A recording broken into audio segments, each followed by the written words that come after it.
after my wife took care of her sick crush. My lawyer wife, who had been secretly married to me for 3 years, finally remembered that today was our wedding anniversary. But when she rushed home, all she found was a divorce agreement. And what she never could have imagined was that the person handling it turned out to be her own colleague. When she stormed over to question that colleague, asking why she hadn't been informed beforehand, the reply left her utterly speechless. I didn't know Mr. Wang was your husband. Haven't you always said you were single? Chapter 1. Hello. I'd like to file for divorce. This was our 3rd year of marriage, and I had made my decision. I was going to end it, but I hadn't told her yet. Sitting in the law firm, I spoke softly to the lawyer across from me. He looked up at me, his tone calm but polite. If you wish to divorce, both parties must sign a divorce agreement. And after the 1-month cooling-off period, it will be finalized. Is your wife not here today?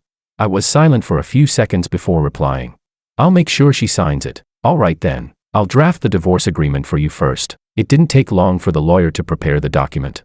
But that short span of time felt like an eternity. When I finally received the printed agreement, my heart sank a little deeper. Leaving the elevator, I walked downstairs with my head lowered, my mind replaying every moment of our marriage, each detail like a thorn pressed into memory. Once she signed this, it would all be over. But just then, I heard a voice so familiar that it pierced right through me. George, what are you doing here at the law firm?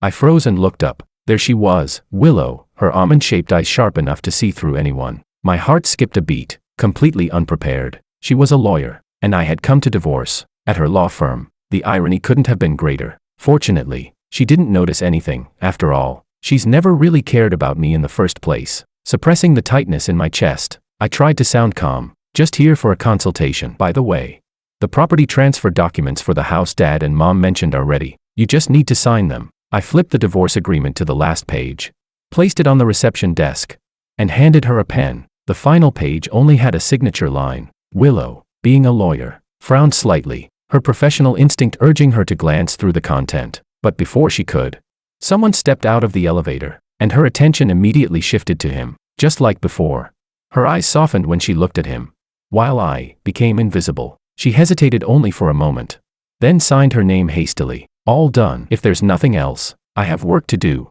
I nodded, feeling the weight in my chest finally lift a little. She hadn't realized what she'd just signed, that it was a divorce agreement. If she'd taken even a second to read it, she could have exposed me, but she didn't care enough to notice. Her entire focus was on the man who had just walked in, Makoto. I looked at his handsome, composed face, then back at the gentle light in her eyes, a mixture of emotions twisting inside me. My hands clenched around the papers until they crumpled. Without another word, I turned and left the firm. As the glass doors slid shut behind me, I faintly heard her tell her assistant, a new client, asking about divorce consultation. Her tone was calm, detached, only softening when she turned to say, Makoto, give me a few minutes, then I'll take you to lunch. Okay. I glanced down at the document in my hand, a bitter smile tugging at my lips. Yes, I was here to consult about divorce, but not to ask, to finalize. Just 1 month. Once the cooling-off period passed, she'd be free, and we would truly be over. Willow and I, we were secretly married. Other than our parents, no one knew we were married. Even her crush didn't know. The idea of keeping our marriage secret, that was hers. I didn't hesitate. In fact, I agreed almost too quickly. Even in that moment, I knew she had never truly loved me. We were college classmates. From the very first day of school, I fell for her at first sight. She was the campus beauty, calm, composed, and brilliant. Unfortunately, she was never warm toward me. I chased her for 4 years, and all I ever got in return was distance and polite courtesy. Still, I never felt regret, because she had never said yes to anyone. I hadn't lost to another man. She just didn't want to love anyone. Or maybe, more precisely, she was born incapable of loving men. That was the lie I told myself for years. After graduation, we went our separate ways. She went to graduate school. I started working. From then on, our paths never crossed again. I thought my feelings for her would fade with time, but fate played its cruel joke. 3 years later, at a blind date arranged by our families, I saw her again. She was sitting there, cold and elegant as ever. Just one look from her, and my heart skipped the same unsteady beat. Do you want to get married? She asked. Straightforward and emotionless. I was caught off guard, but secretly thrilled. She must have been pressured by her family, I thought. Still, how could I refuse, when the woman I'd loved for years was suddenly willing to marry me? And so, we got married. I thought I'd stumbled upon a miracle, a gift from heaven, but in truth, I was just the man she used to run away from her past. It took me a while to realize. She wasn't uninterested in men, she simply already had someone in her heart. That person was her best friend's younger brother, Makoto. She was 5 years older than him. She always said she saw him as a little brother, but I could tell. That careful restraint of hers wasn't the affection of a sister. She had loved him for a long, long time, but the moment he graduated, he married his girlfriend of 3 years, and she was heartbroken, under her parents' pressure. And in the wake of that heartbreak, she chose me, in haste, without love. The night I discovered the truth, I drank myself senseless. I thought I'd give up on her, and for a while, I really did keep my distance, but only a few days later, I caved in again. I told myself, there's still time, if I just love her enough. One day, she'll see me. So I worked harder, at my job, and at our home. I tried to close the distance between us, to make her used to me, but she always kept me at arm's length. Even after 3 years of marriage, I still couldn't find a place in her heart, and for the first time, I started to wonder if my persistence had ever meant anything at all, until that day, when I accidentally found her photo album, a record of one boy's growth, from age 6 to 25, every photo, every caption, perfectly organized. It wasn't the first time I'd seen her meticulous side, but this time, her carefulness carried something deeper: emotion, obsession, attachment, and I couldn't pretend not to care, especially that night, the night she drank. She almost never touched alcohol, but that night, she was completely drunk.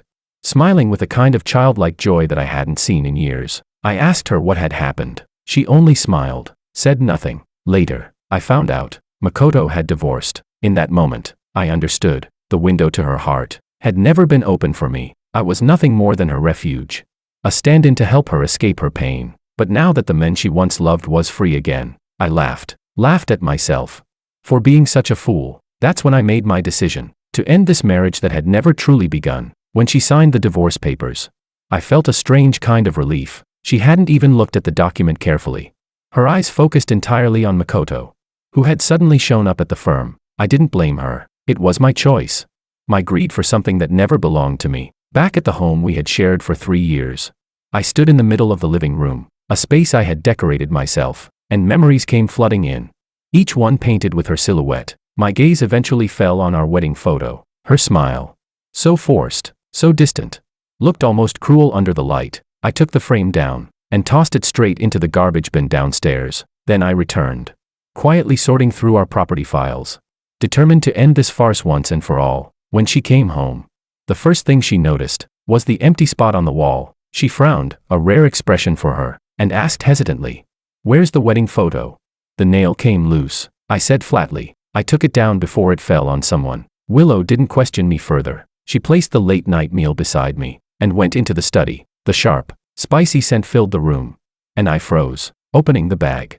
I saw the red, fiery dishes inside. My throat burned just looking at them. My chest tightened with something sour. We had been married for 3 years, and because of my chronic stomach illness, I had always eaten bland food, but my wife never knew. If it were the old me, I would have forced myself to eat every bite, just to make her happy. But the man I was now picked up the bag, walked downstairs, and threw it away. From today on, I will throw away every grievance, every sadness, and every part of this marriage, including her. Chapter 2. It was already deep into the night, yet I kept tossing and turning, unable to fall asleep. I buried my head into the pillow, my thoughts tangled into chaos. Just then, a cool hand suddenly wrapped around my waist, moving faintly against my back, familiar, lingering, slowly sliding forward with that recognizable scent. Her breath brushed the back of my ear, familiar, yet it made me instinctively shift away, dodging the kiss that was about to land. Her movements paused for a moment, then she spoke softly, not in a good mood.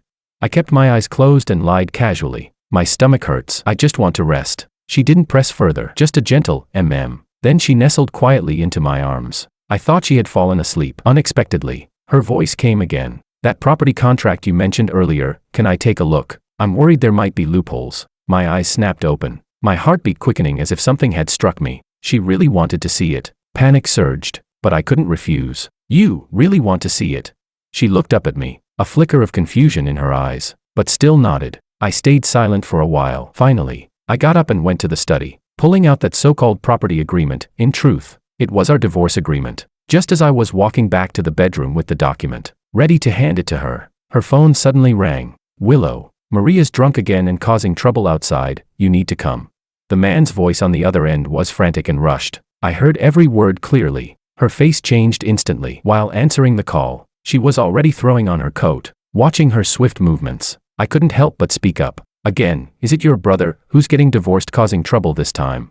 She froze mid-step and turned to glance at me. Her tone grew more serious than usual, as if trying to keep me from overthinking. It's his ex-wife. She's drunk and waving a knife at his door. I have to bring the bodyguards and check it out. It'll be a mess if something happens. I said nothing more, only nodded slightly. Be careful. She left the room in a hurry. The moment the door closed, it felt like all strength drained out of me. I sank back onto the bed. That night, I didn't sleep at all. When dawn began to break, I picked up my phone to check the time and accidentally swiped open my WeChat moments. At the top was a new video posted 2 days ago by Makoto, someone I had secretly added. In the clip, the red sun slowly rose between the mountains, flooding the world with golden light. People gasped in awe, cheered, and when the camera panned across the crowd, I saw her, Willow. She stood among them, her face bathed in the gentle glow of morning, her lips curved in a smile that relaxed, long-lost smile. Yesterday's darkness has ended. Everything will be reborn. The video ended on that sentence. I stared blankly at the screen, my chest tightening as if punched, a dull,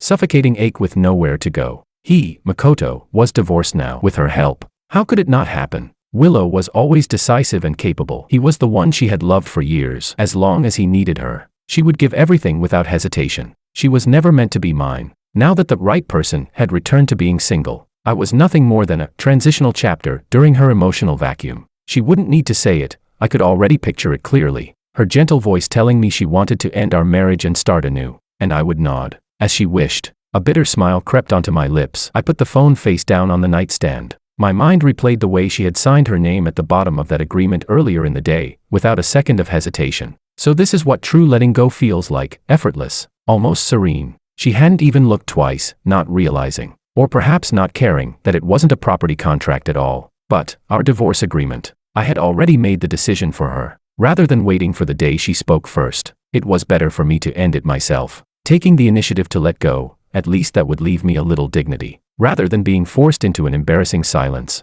I put my phone down and stood up, beginning to pack away all the couple's items we'd once bought together, the matching keychains, mugs, toothbrush cups, pajamas.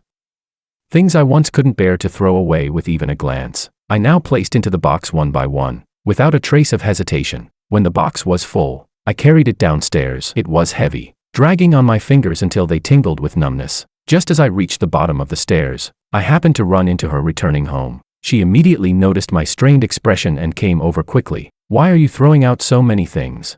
I lowered my head and replied flatly, we never use them anymore. Might as well toss them, they're just taking up space. She nodded lightly, not pressing the issue, and even bent down to help me lift the box. I stood there, watching her take those so-called useless things from my hands, and at the same time, take away the last trace of my silent test. Her figure soon disappeared into the distance, walking away with the same clean decisiveness that defined her. I wasn't surprised. After all, she only needed to open that cardboard box to understand what I meant to do. Just one look at the things inside, the gifts she gave me, the keepsakes I had treasured, the items we bought together, the small tokens exchanged on special days, and she would know this wasn't just about decluttering. Someone as sharp as her should easily read my intention. I was preparing to leave. There was still room for the story to change. If she had said a word, turned back once, even hesitated for a second, but she didn't. She didn't even open that box. I watched her silhouette fade completely from sight, and all the ripples in my heart went still. Then, I turned around and threw the box into the trash bin downstairs.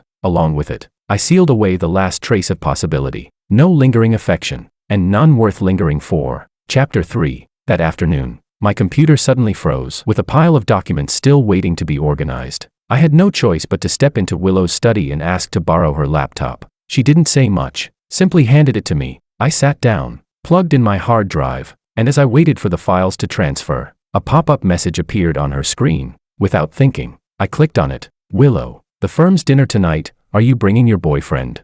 My fingers froze midair, trembling instinctively. 3 years. We'd been married for 3 years. Yet she had never once told anyone about it. In everyone else's eyes, she was the law firm's cold, beautiful star attorney, single, admired by countless people. And because of that single image, I had been able to visit her firm a few days ago to consult about a divorce without anyone suspecting a thing. Would she bring me with her this time?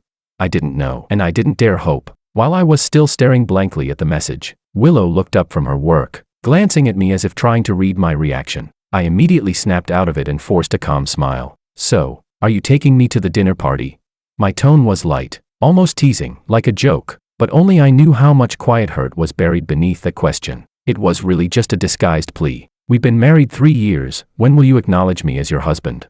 She opened her mouth but said nothing. That brief silence cut deeper than any word could. I looked away, forcing a more relaxed smile, pretending it didn't matter. I've got something to do tonight anyway. Even if you wanted to take me, I probably wouldn't have the time. She exhaled in relief, visibly eased. Then, next time, I'll bring you next time. I didn't answer. I rested my hand against my forehead, hiding my eyes in the shadow. And in my mind, I quietly replied to her promise. Willow, there won't be a next time. That night, I didn't go out. I stayed home packing, occasionally glancing at my phone, until I saw her new post on WeChat Moments. A photo from the dinner party. Her smile was polite, distant, perfectly composed. Standing beside her was Makoto. I stared at that man's profile for a long time, then suddenly found it absurdly funny. So she had chosen him. After all, I thought she might hesitate, struggle, maybe restrain herself a little, but she hadn't. I couldn't blame her. It was my own foolishness, believing that 3 years of marriage could earn a sliver of affection,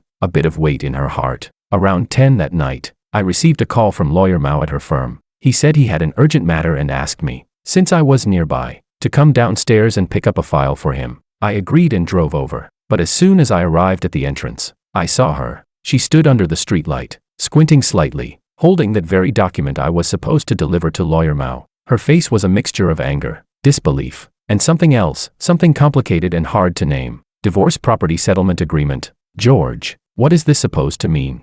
I paused, quickly regaining composure before replying calmly. It's David's. He's been dealing with a divorce lately, asked me for advice, so I arranged for Lawyer Mao to handle it. I met her gaze squarely, every word smooth and steady, as if the lie had been waiting there all along. She didn't say a word, just stared at me, as if she could see straight through every layer of calm I'd built around myself. Her brows furrowed as she lifted the document, clearly intending to open it and see for herself. But before she could, a hand suddenly reached out from behind her and gently wrapped around her arm. Willow, weren't you supposed to meet a client? Why have you been gone so long? Makoto's familiar voice, as he leaned closer to her, his tone soft and natural. I saw Willow stiffen. She froze for a brief second, caught completely off guard. Her fingers tightened around the file. Her lips parted slightly, but she didn't look at me, didn't dare to, and she didn't know what to say. But more than that, she didn't want to push him away. Not now, not when he was the one reaching for her. I, on the other hand, was calmer than she could have imagined. Taking 2 slow steps forward, I reached out and retrieved the agreement from her hands. Then I gave a small, polite bow, my tone distant, almost formal. Thank you, Attorney Liu. My friend and I still have some divorce matters to handle. I won't keep you any longer. My voice was even, no tremor, no accusation, no trace of emotion, just the kind of composure that comes when everything inside has already gone silent. Chapter 4. The night wind rushed in through the half-open car window, scattering my thoughts into a mess. I didn't bother to close it. The cold air poured straight into my chest, chilling me to the bone, but at least it kept me awake. That scene, Makoto standing beside Willow, kept replaying in my head like a thorn that refused to come out. She smiled at him, and he leaned slightly to block the splash of wine from the nearby crowd. They looked, fitting together, perfect, even. I didn't even feel heartbroken anymore. Maybe I'd already gone numb, worn down by her indifference. Time after time, all that remained was exhaustion. 30 days of the so-called cooling-off period. It turned out to be so long, long enough to make me realize that cooling off was really just a graceful excuse for goodbye. I rubbed my eyes, the corners stinging, and didn't notice the car ahead suddenly reversing illegally. A deafening bang exploded in my ears. The collision slammed me forward violently. The airbag burst open with a sharp hiss, and my mind went completely blank for a second. When I came to, the searing pain in my leg almost made me scream. I looked down. The deformed car door had crushed my lower leg. Blood seeped down my pant leg, soaking into the seat. The pain was unbearable, but I had to stay calm. With trembling fingers, I fished my phone out of my pocket and dialed the emergency number. The ambulance arrived soon after. The doctor checked me over and said the injury wasn't fatal, but surgery was necessary, cleaning and suturing the wound, and it required a signature from a close family member. Can you contact any relatives? The doctor asked. I nodded and started calling Willow Liu. Once, twice, Again and again. More than 10 calls. Not a single one answered. I stared at the glowing screen, those rows of missed call notifications blinking like mockery. What was she doing? The firm's dinner party must have just ended. She was probably still with her friends, her colleagues, and him. The men she had once cared about for so many years. Drinking, laughing, talking about dreams and life. Of course she didn't have time to answer. Sir, the nurse asked tentatively, your wife really can't come. I shook my head, my tone oddly calm. We're already divorced. Only a few days left before it's finalized. The nurse froze, clearly taken aback. But you're still in the cooling off period. Right, technically, you're still married. Can't she at least come sign the papers? I didn't respond right away, just smiled faintly. A bitter smile. 3 years of marriage, not that long. Really, but I remember every moment I humbled myself for her. Waiting alone at the dinner table until midnight, hoping she'd come home for a meal. Forcing myself to study 2 whole volumes of the Civil Code just to share her world, only to have her dismiss me with, you're not a professional. Don't talk nonsense. Planning surprises, buying gifts, trying to earn even one genuine smile, and she'd say she was too tired, had no energy for that. Everything I thought was effort, to her, was just unnecessary noise. In 3 years, she hadn't once slowed down for me, not even for a day. I used to believe that even if I didn't say it, she might still care, just a little. But now she wouldn't even pick up the phone. A wife who can't be reached when her husband's in a car accident, I murmured, my voice light, detached, as if telling someone else's story. What difference does it make if she comes or not? The nurse sighed, eyes filled with pity. Then, call a friend, at least. Chapter 5. These past few days, it was David who stayed at the hospital taking care of me. I didn't expect Willow to come, but on the 4th day, she showed up at the door to my ward. When I saw her, something inside me trembled a little. Not surprise, more like a kind of indescribable fatigue. Her gaze fell to the bandages around my ankle, and confusion flickered across her face. You were in a car accident. Why didn't you tell me?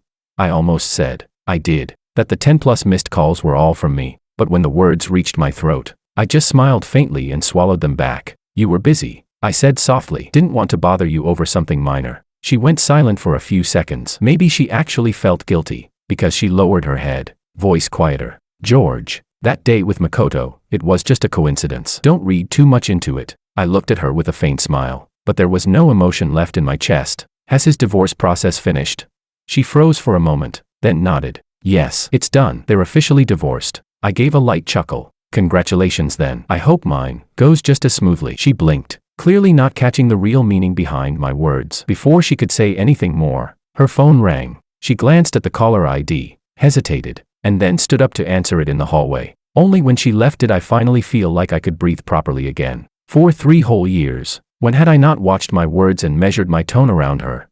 Even when I felt hurt, wronged, or heartbroken, all that ever came out of my mouth was, it's fine. After she stepped out, I answered a call from David. We were talking about how 15 days remained in the cooling off period when, click, the door opened. Cooling off period? Who's getting divorced?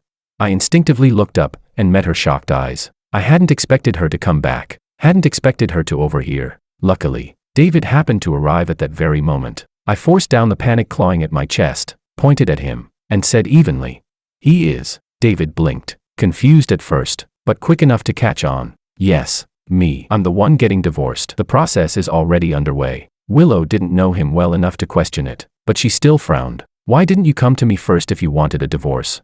David faltered. Searching for words, I hurried to cover for him. You were busy handling Makoto's divorce case. I didn't want to disturb you. Just as I expected, the mention of Makoto made her flinch. She quickly changed the subject. Well, if you need help later, you can always come to me. I said nothing. She wasn't stupid. If she'd cared even a little, just enough to notice the details, she would have seen through the cracks long ago. But the moment something involved Makoto, it was like someone pulled the plug on her logic and awareness. And at last, I understood what people meant when they said love makes you blind. Watching her type rapidly on her phone, restless and distracted, I silently began to count down in my head. 10, 9, 8. When I reached 1, she stood up, just as I knew she would, and came up with an excuse. The firm needs me. I have to go for a bit. What day are you getting discharged? I'll come pick you up. I nodded lightly, already knowing she wouldn't. The day after tomorrow. She left. I waited all day and night, but the door to my room never opened again. When I finally picked up my phone and opened WeChat Moments,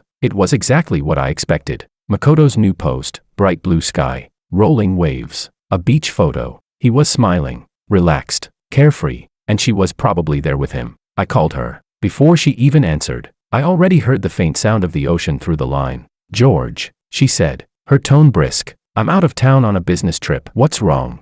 She'd forgotten today was the day I was discharged. Of course, he was always the important one, and I was just the umbrella she pulled out when she felt lonely, temporary shelter from her storms. But I was done. I didn't confront her, didn't remind her. I just asked, like I always did, calm and polite. "When did you go? How long will you be gone?"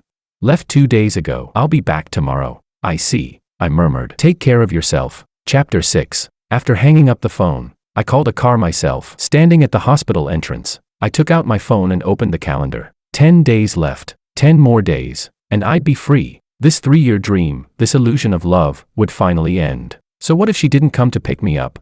At least I'd learned something. Never again should I lose sleep over someone who would never turn around for me. When I got back home, I'd planned to move out right away, to end this relationship that looked like a marriage but had long become a hollow shell. But with my legs still injured and my movements slow, I couldn't do everything myself, so I called a moving company to come pack things up. Boxes piled up across the living room as the workers moved busily back and forth, doors wide open. I sat quietly on the sofa, watching the home I'd once arranged with such care being dismantled piece by piece, like attending the funeral of something I'd already lost. Then I heard the familiar click of high heels from outside the door. She was back. Willow stood in the doorway, looking as composed as ever, only frowning slightly when she saw the mess in the living room. "What's going on? A moving company?" I stood up, my voice steady and detached. "The Swan Apartment's ready. It's close to your firm. You can move there, more convenient for you." She seemed to remember the property agreement and nodded, slipping off her shoes before sitting on the sofa, as if picturing the layout of that apartment. "You liked gardening, right? The east-facing balcony gets good sunlight. You should keep it for your plants." I lowered my gaze, not meeting her eyes. My tone was light, casual, almost indifferent. "No need. I've stopped growing flowers." Of course, it wasn't that easy to stop, but those flowers had been for her. Now, they no longer had a reason to bloom. She glanced at the lilies on the coffee table, fresh ones. She didn't know I'd replaced them that morning, because I still remembered she liked them. Then she asked, "Why are all these my things? Where are yours?"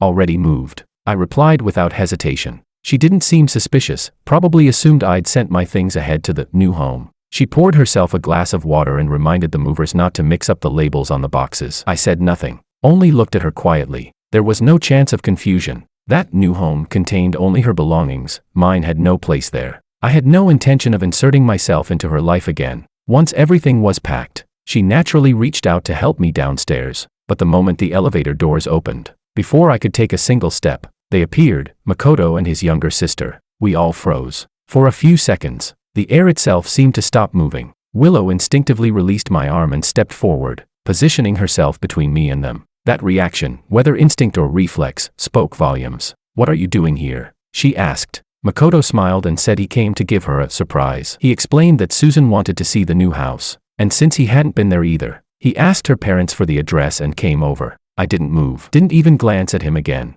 just let out a soft, inward laugh. Surprise? Yeah, quite a surprise for me, too. He looked at me, squinting as if trying to remember where he'd seen me before. He had, of course, at the law firm, at the bar. He stared and asked, "Willow, who's this gentleman?" She hesitated. I saw it clearly, that flicker of hesitation in her eyes. The calculation. Was I a friend, a client, or someone not worth explaining? I didn't want to see her struggle, didn't want to humiliate myself either. So I stepped forward, offered my hand, and smiled politely. "George, Lou's old college classmate. I'm going through a divorce right now. Came to ask an old friend for some help. Didn't expect to walk in while she was moving. Bad timing." That line snapped Willow out of her daze. She looked at me first with guilt, then quickly followed my lead, introducing everyone as if nothing were amiss. Everything appeared ordinary, calm, even, but I could see a flicker of doubt in Makoto's eyes. Still, with so many people around, he didn't press. Instead, he urged his sister to help the movers. Then he came over to me, smiling casually. "So, George, why are you getting divorced?" I hadn't expected him to be so blunt. I froze for a second, then gave him a small, weary smile. "My wife," I said quietly, "fell in love with someone else." Chapter 7. Hearing that I had gone through something similar, Makoto immediately felt a surge of sympathy and couldn't help but comfort me. "I'm pretty much the same, but it's okay. Once you're divorced, everything will start getting better. Willow will definitely help you get through this." Yes, the hardest part, signing the papers, she had indeed helped with that. I nodded and followed up on his words. I heard your case was also handled entirely by her. She must have put a lot of effort into it. A proud smile appeared on Makoto's face, and even his tone grew lighter. Yeah, Willow was a huge help. She helped me gather evidence to sue my ex-wife while also staying by my side to protect my safety. If she hadn't stepped in with her bodyguards, I might have already been stabbed to death by that crazy woman. Watching him recall those unpleasant memories with such fondness, I was stunned for a moment before blurting out a rather inappropriate question. Do you like Willow? Hearing that, Makoto froze completely. After struggling for quite a while, he finally stammered out a reply. I don't really know.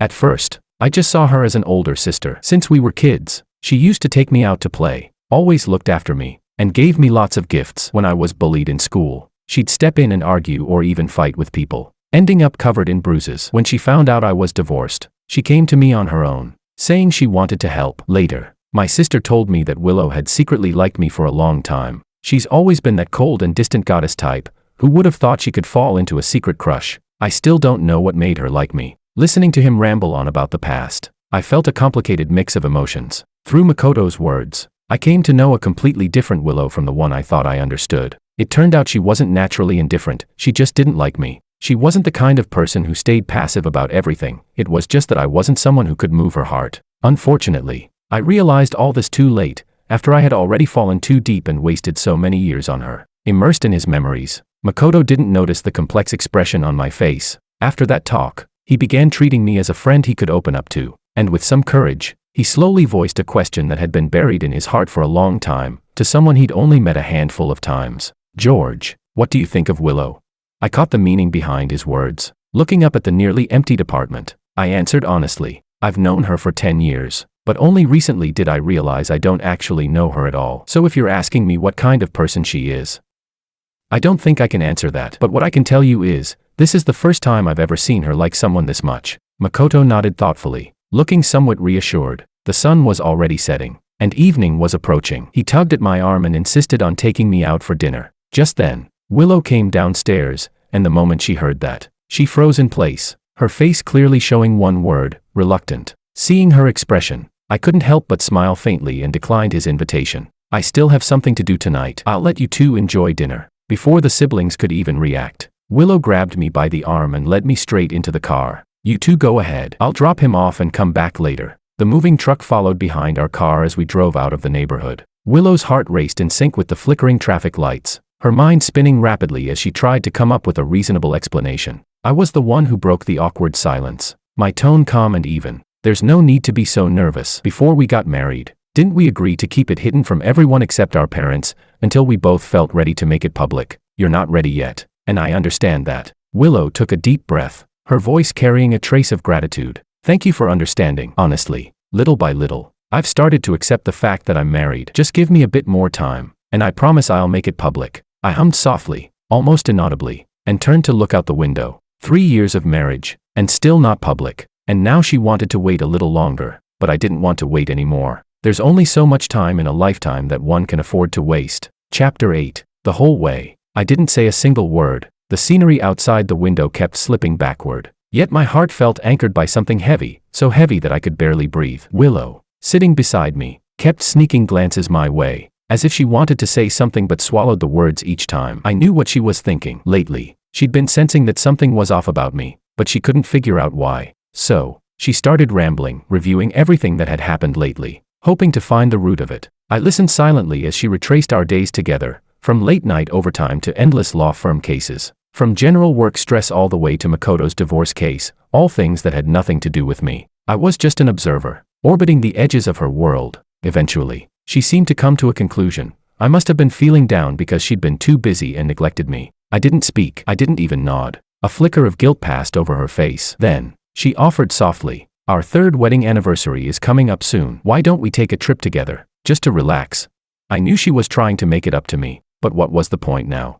There were only a few days left in our divorce cooling-off period. I didn't want to stir up anything new, so I found an excuse. My injury hasn't fully healed yet. Traveling would be too tiring. She thought about it, nodded as if agreeing that I had a point, then started listing alternatives: an art exhibition, a candlelit dinner, a short day trip. I turned them all down, one by one, each with a different excuse. I simply didn't want to keep playing this farce of married life. Sensing my cold attitude, A hint of confusion appeared on her face. She probably remembered how I used to be, how, at the mere mention of going out, I'd light up like an idiot. To keep her from getting suspicious, I offered a middle ground suggestion. That weekend, how about we go back to my old university together?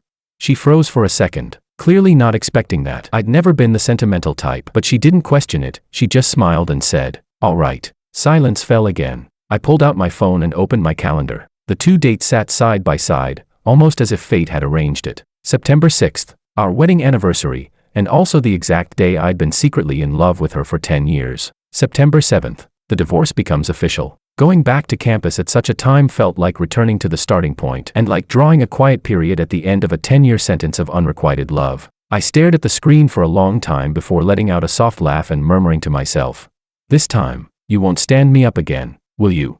She raised an eyebrow, the corners of her lips curving with rare amusement. "When have I ever stood you up, George? Don't slander me." I didn't respond. I turned to look out the window. In my head, I started counting. The last time, you promised to pick me up from the hospital, but instead you went to the beach with Makoto to watch the sunrise, leaving me alone in a hospital bed. The time before that, you said you'd celebrate my birthday with me, but you ran off to help him gather evidence for his case, saying you were too tired and forgot. And before that, you agreed to go back to my hometown with me, but he got his heart broken, so you stayed to drink with him, leaving me stranded in the suburbs by myself. Again and again, whenever it came to him, you always remembered, but me, I was always the one you forgot. That's not standing me up, that's priority, and I've never been yours. The following week, she didn't come home again. Every morning, the first thing I did was tear another page off the calendar. The house grew emptier and quieter with each passing day. I packed the last of my things, not just to tidy up, but as if preparing for my own quiet farewell. Time passed quickly, almost too quickly to grasp.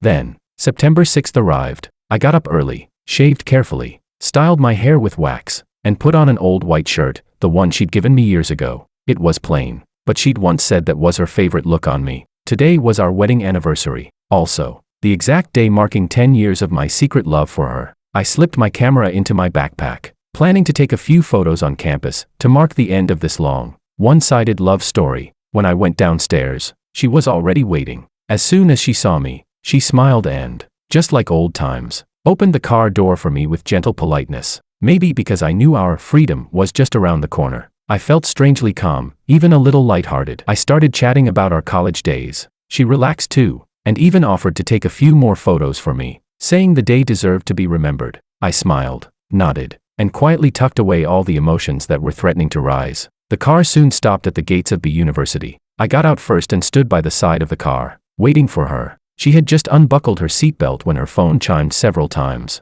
I hadn't planned to pay any attention, but when she didn't get out of the car for a long moment, I couldn't help but glance back. Her hand hovered over the phone screen, her expression hesitant. I didn't know what message she had just read, but a faint uneasiness began to tighten in my chest. After a few seconds, she looked up at me and said, "George, something urgent came up at the firm. I need to go handle it." I froze. Today of all days. Today was our wedding anniversary. She wasn't really planning to leave, was she? I tried to keep her. "Can't it wait just an hour?" She hesitated, then shook her head decisively. "It's really important." "I'm afraid it can't." I smiled faintly and didn't press further. I wasn't an idiot. Her eyes, her tone, her expression, I understood them all too well. It was probably him again. But now, I no longer had the strength to expose it, to argue, or to demand an explanation. I let go of the car door and took a step back, watching her return to the driver's seat. Maybe she felt a little guilty, because she made the same kind of promise she always did, the kind that never meant anything in the end. "Just take a taxi home first." "Okay, once I finish up these next few days, I'll come with you again. We can even invite some of your professors for dinner." I didn't answer. She probably didn't realize this was going to be our last time. I stood there watching her leave, eyes following the car until it disappeared completely from view. For a moment, I looked up at the sky. The sunlight was so bright it hurt my eyes. I squinted, took my camera from my bag, and walked alone through the university gates. 30 minutes. That's how long it took me to visit every place where I had once felt my heart stir, where I had once waited,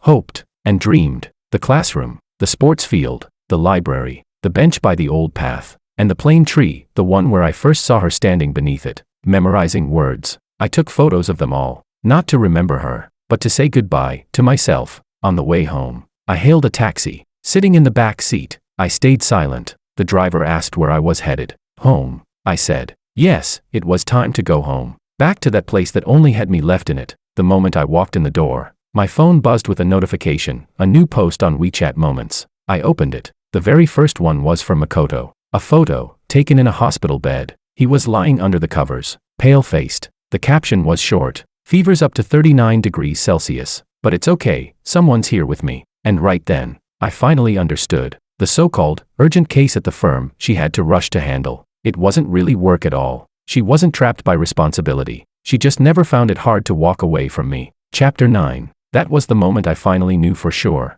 She hadn't gone back to the firm for work, she'd gone to take care of Makoto, who had a fever. I stared at that photo of him lying in a hospital bed for several seconds. Then I thought of how she had sat in the car that morning, looking me straight in the eye and swearing that something urgent came up at the law firm. I couldn't help but laugh under my breath. For him, she couldn't spare even half an hour. Hey, Willow, did it ever cross your mind that if you knew these few hours would be the last time we'd ever be together, would you regret standing me up once again? I shook my head. No, it didn't matter anymore. I opened WeChat, found Lawyer Mao's chat, and typed, Lawyer Mao, today's the last day of the divorce cooling off period. Do I still need to go to the firm to complete any paperwork?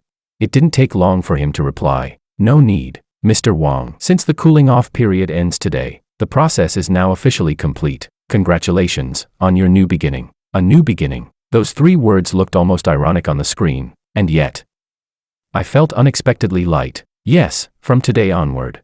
From the moment I stopped loving Willow. From the moment I stopped hoping for her.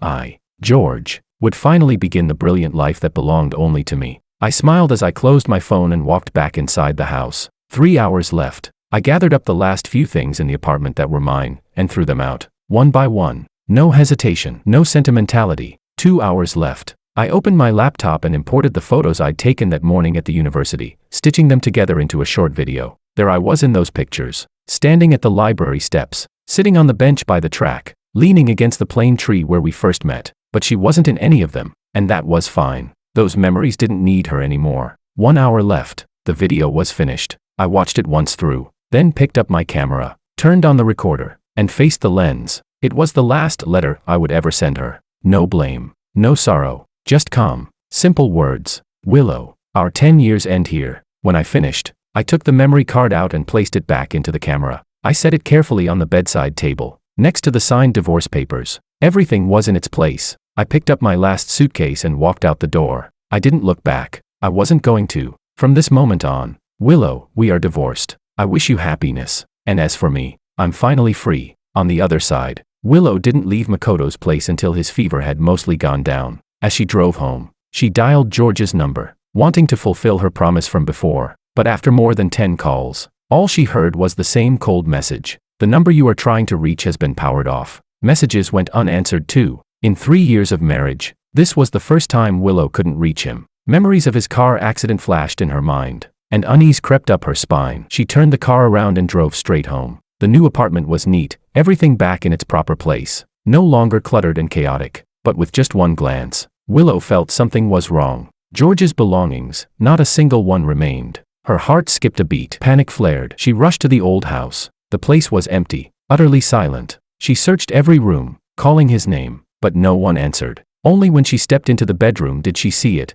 a camera sitting on the bedside table, next to a stack of papers. She recognized it immediately. Just days ago, he had been smiling while holding that camera. A breath of relief escaped her. Maybe he'd just gone out filming again. She pressed the power button, wanting to see what he'd recorded. The screen lit up. Soft, cheerful music began to play. A montage of video clips rolled, familiar corners of the university. Between the scenes, lines of text appeared. She was about to skip ahead when his voice filled the room. Willow, there are still lots of students skating at the plaza. I still remember confessing to you here for the first time. You turned me down, and that night I stayed up being emo the whole time. Willow, the library's still crowded as always. I didn't dare disturb anyone, so I took this from afar. Looks familiar, right? It used to be your favorite spot. Willow, this is the street you always took on your way home. And I was there too, watching you in secret, for 4 whole years. As the footage played, Willow felt herself drawn back 6 years, to those carefree, sunlit college days, back to the time when George had followed behind her, shy but persistent.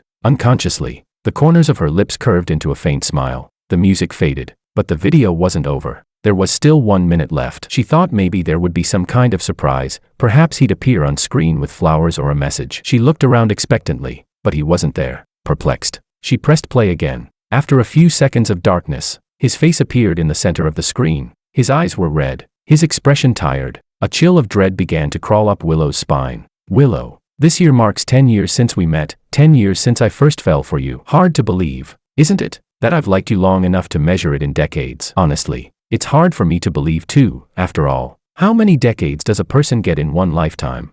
10 years, 7 of them chasing you, 3 of them married to you. Every day, I tried to find a way into your heart. I gave everything I could, but life doesn't bend to our will. If someone doesn't love you, they just don't, no matter if 3, 7, or 10 more years go by. That fact will never change. So, on this day worth remembering, I made an important decision to let go of this obsession, and to give you the freedom to love Makoto the way you want. So when you watch this video, I just want to tell you, no, to inform you of one thing. He paused for a breath. Willow, we're divorced. Chapter 10. A month ago, I signed the papers. You did too. So starting today, we're both free. I'm leaving. Don't come looking for me. I wish you and Makoto a happy ending.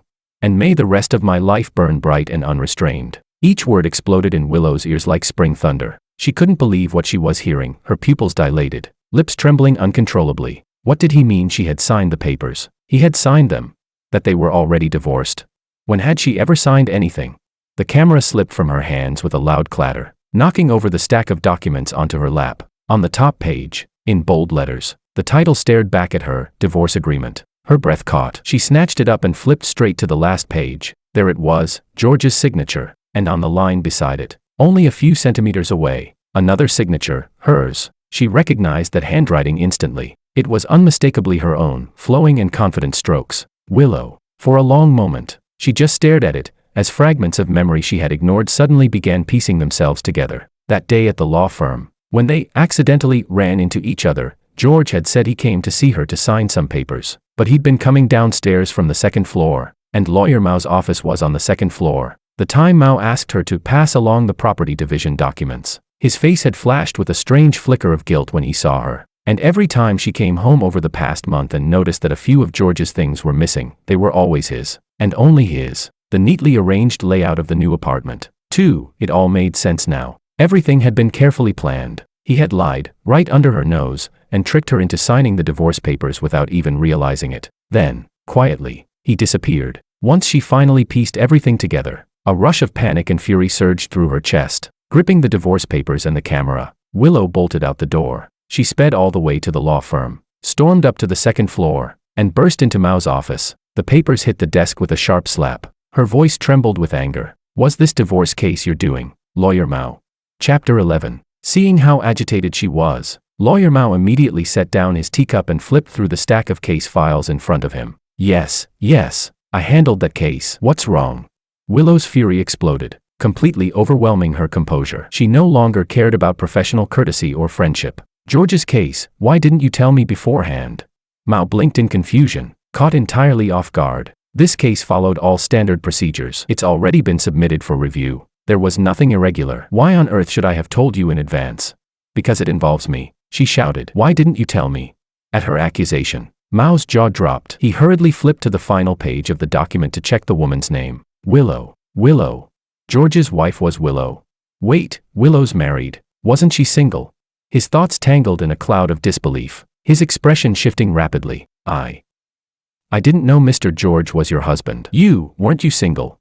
The words hit Willow like a bucket of cold water, instantly extinguishing the last of her anger. Her reason returned, and she realized how she must have sounded. She quickly bowed her head and apologized. Mao waved it off kindly, not taking offense. He even took her hand, his face full of concern. But Willow had no time for pleasantries. She only cared about finding George. Lawyer Mao, I'll explain everything later. Right now, please, can you give me George's contact information? He's missing, and as his attorney, you must have a way to reach him. It was true, before leaving, George had given Mao a number and an address, but Mao was an old hand at the profession, cautious and bound by the rules. He refused firmly. Willow, you're a lawyer yourself, you know I can't disclose a client's information. It's against the law. Don't put me in a difficult position. Mr. Wang may be your husband, but if you think carefully, you'll find a way to reach him. Don't worry, he's been very calm lately. He won't do anything rash. He overestimated her, completely. Despite being married for 3 years, Willow didn't have a single contact for any of George's family or friends.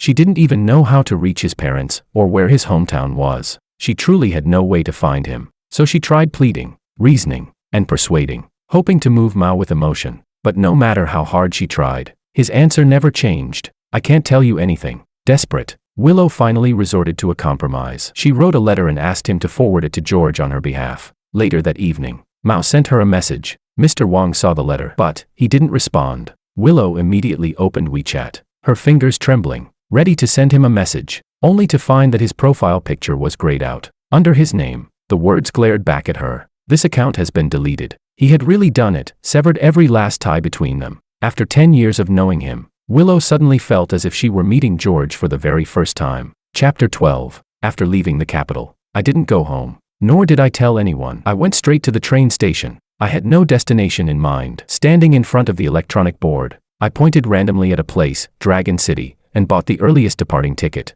This was my first trip after the divorce. Heading from north to south, the temperature gradually rose. The scenery outside the train window became humid and warm, as if reminding me that this was a complete farewell. When I arrived in Dragon City, I carried my luggage out of the station. The place was unfamiliar, and I didn't bother checking any travel guides. I simply found a small inn to leave my bags, then started wandering the streets. No one knew me here. No one knew I had just gotten divorced. I ordered a steaming bowl of rice noodles and sat at a bustling street stall, sipping a cold drink. For the first time, I felt an indescribable sense of relief. A notification chimed, ding dong. I looked down. It was a message from Lawyer Mao. "Hey, brother-in-law. Why didn't you tell me who you were before filing for divorce?" Oh dear. This got messy. Since I didn't give her your contact info, Willow got quite upset with me. She wrote a letter and asked me to forward it to you. Take a look. I wasn't surprised that she was angry. After all, I had taken the signed papers and left without a word. So resolute. But that she actually wrote me a letter, that did surprise me. I opened the file Mao had sent and my eyes went straight to the page count.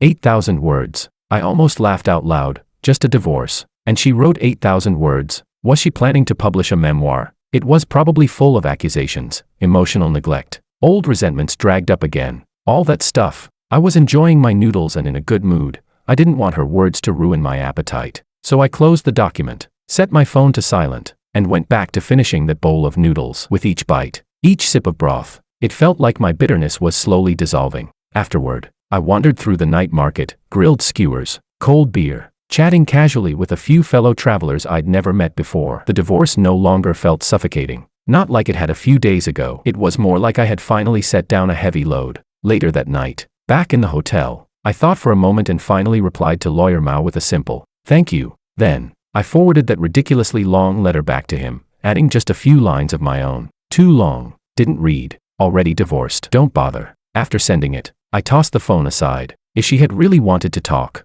shouldn't she have done that during those 3 years of marriage? Why wait until now to explain? At this point, I no longer had the strength to attend her makeup lessons in love. She wanted freedom, so I let her go. And I wanted peace, so I hoped she would let me go too. Chapter 13. Willow clutched her head, forcing herself to recall everything, desperately trying to figure out where things had gone wrong. Memories surged one after another, until they stopped at the day of the move. While she and Alicia had been running up and down the stairs, it seemed that Makoto and George had spent some time alone together. But if she thought about it carefully, that day had only been the 9th day of the divorce cooling-off period. Even if he had accidentally learned something, it wouldn't have led him to such a drastic conclusion ahead of time. The real cause of everything must have started when they met at the law firm, those few days when he tricked her into signing what he claimed was a property agreement. The moment she remembered what had happened the day before, Willow's face turned deathly pale. After realizing that George had accidentally found that photo album, Willow didn't sleep a wink that night. All night long, scenes from the past years replayed endlessly in her mind. If the first decade of her life had been spent chasing after Makoto, then the 3 years after his marriage were her lessons in learning to let him go. From the moment he married his ex-wife, she had decided to treat him only as a younger brother from then on. And as for George, who had always been the one chasing her, Willow had only ever seen him as a friend at first. Perhaps because they both shared the same pain of loving someone they couldn't have. She had always felt guilty toward him. That guilt lasted for many years, until 3 years ago, when they met again. The moment she saw him, she knew he hadn't moved on. So when her parents started pressuring her to get married, she wrestled with the same question for a long time. Should she obey them and marry a stranger from a blind date? Or should she accept George, and give him a chance? In the end, she thought, If she married him, at least he wouldn't have to suffer like she did. The young Willow believed that fulfilling someone else's wish could somehow ease her own despair of unrequited love. But back then, she didn't yet understand that getting what you don't truly want can sometimes be a crueler fate than not getting what you love. And fulfilling someone, it's never as easy as it sounds. Chapter 14. On one side was the abyss of a love she had already lost. On the other, the closed walls of a marriage she was about to enter. Torn between the two, she was nearly split in half. In that near breakdown state, she suggested a secret marriage, and George agreed without hesitation. So Willow got married, confused, unsure of how to forget one man, and equally unsure how to build a life with another. During the 3 years that followed, she and Makoto rarely contacted each other, only seeing one another occasionally at group gatherings. All the photos from those gatherings, especially the ones taken with others present, she quietly stored away in that photo album. Day by day, she tried to teach herself to let go of her obsession, but letting go was never easy. Out of habit built over years, her eyes would unconsciously seek him out, her emotions shifting whenever he appeared. Especially after learning of his divorce, she felt an urgent need to help him escape his misery and start anew. After all, he had once been someone she had truly loved, and even knowing they could never be together, she still wished him peace and happiness. But all of this existed only in Willow's heart. She never said a word of it to anyone. They say unrequited love is a secret kept by one heart alone, but she forgot that George, too, had been in love with her, and that made it easy for him to see through her silence. It was only after losing him that she realized she had exposed her heart long ago. And when the truth came out, her anger wasn't just about being tricked into a divorce. She was furious that he had judged her guilty without asking for the truth, furious that he had left so abruptly, giving her no chance to explain. She was angry at herself, too, for not noticing the signs sooner, for always ignoring him out of habit, for failing to shoulder the responsibilities of a wife. But above all, she was angry that she hadn't realized sooner what George truly meant to her. After more than 1,000 days and nights together, she had long since grown used to his presence in her life. Even after hearing that Makoto was divorced, she had never once thought of ending her own marriage, because from the moment she received that marriage certificate, Willow had already made up her mind. She wanted to walk through this life hand in hand with George. Chapter 15. On the third day after George left, Willow had tried every possible way, but still couldn't reach him. Time kept slipping away, and the panic in her heart grew heavier with every passing hour. Makoto had come looking for her several times during those days, but she had turned him down each time. So when he finally showed up at her door and saw her haggard, pale face, he was startled, his eyes full of concern. "Willow, what happened to you?" At that moment, seeing Makoto again brought up a storm of mixed emotions in Willow's heart. She had already transformed the love she once felt for him into something more like familial affection, but she'd never found the right moment to say so. Yet now that George had left because of a misunderstanding about her and Makoto, she could no longer afford to delay. She had to explain everything clearly. "Makoto, I've been trying to reach George these past few days." "George? What happened to him?" The worry that appeared on Makoto's face only made Willow feel more ashamed. "He's disappeared. I can't find him anywhere." "What? Disappeared? Why so suddenly? Is it because of the divorce? Does it have something to do with his ex-wife?" "Yes, it's because of the divorce, and his ex-wife is involved. But to be precise, it's because of me." Makoto's confusion deepened. Seeing the bewilderment on his face, Willow took a deep breath and forced herself to confess. "I'm George's ex-wife. We got married 3 years ago. I've been hiding it from you all this time." "I'm sorry, Makoto." The words hit him like a hammer. He froze on the spot. All those moments when he had felt something was off, those faint, nagging instincts that he'd brushed aside, they hadn't been illusions after all. He suddenly understood everything, yet he still couldn't bring himself to accept it. His voice trembled with disbelief and anger. "Why did you hide it? Do you think that was fair to George?" Willow fell silent, unable to explain the tangled emotions in her heart. Her silence only made Makoto's frustration boil over. He thought back to his last conversation with George. Guilt and regret surged through him. If he had known that Willow was George's wife, he would have killed those misplaced feelings the moment they surfaced. He never would have spoken to George the way he did. Now, realizing he had unknowingly become the catalyst that shattered their marriage, even if unintentionally, Makoto was crushed with remorse. "You shouldn't be apologizing to me, you should be apologizing to George." "I know." Willow's voice trembled. "But he's disappeared since the divorce. I can't find him anywhere." At that, Makoto felt a deep ache in his chest. He knew then that George must have truly given up. No one understood George's pain better than he did. People don't just vanish into thin air. If you really can't reach him, it only proves one thing: you never truly had him in your heart. The words cut deep, raw and merciless, piercing straight through her defenses. A wave of pain rippled through Willow's chest. She lowered her head, defeated. her throat tightening as tears threatened to spill. These 3 years. I failed him. I ignored everything he did for me. I ignored his feelings. By the end, her voice had nearly broken. Makoto said nothing more. He turned silently, each step heavy, and walked away. Watching his back fade from view, Willow felt her sorrow and regret swallow her whole. Everything that had happened, this mess, this heartbreak, was her fault, and in her mistakes, she had dragged down 2 innocent men. She felt utterly unworthy, and beyond redemption. Chapter 16. By the 7th day after George's departure, Willow had nearly been driven to the edge of despair. With her back against a bottomless abyss and nowhere left to retreat, she suddenly became clear-headed. The divorce cooling-off period was already over, but the legal procedures were not yet complete. Whether to finalize the divorce certificate or to proceed with a court filing, George would have to come back. Once she understood that, the defeated, lifeless Willow finally began to pull herself together. She ended her leave and returned to the law firm. The first thing she did was go to see Lawyer Mao. In the past few days, Lawyer Mao had forwarded countless messages to George on her behalf. Seeing Willow now, thin, pale, and exhausted, he couldn't help feeling sorry for her. He was about to offer a few words of comfort, but she spoke first, her tone calm and composed. Lawyer Mao, please tell him that I agree to the divorce. He can come back to sign the papers. Lawyer Mao nearly choked on his tea. You're agreeing to it just like that? You're not even going to try to win him back? You've been married for 3 years. For heaven's sake.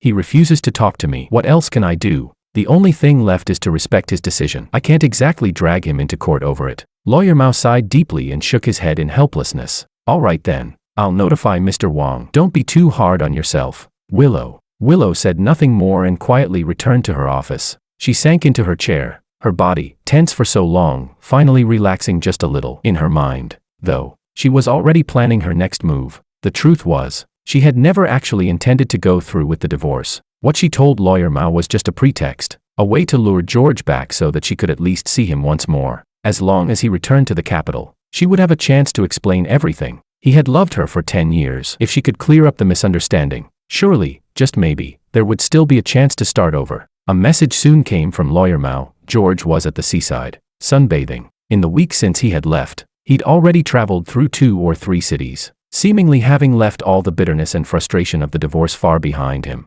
Chapter 17. When I saw Willow's message on WeChat, just 4 simple words, I agree to divorce, I didn't feel the slightest sense of relief. Instead, I felt a twinge of suspicion. Hadn't she been pestering me for days, writing long letters, sending endless messages, and now she suddenly agrees? Was this another one of her tricks?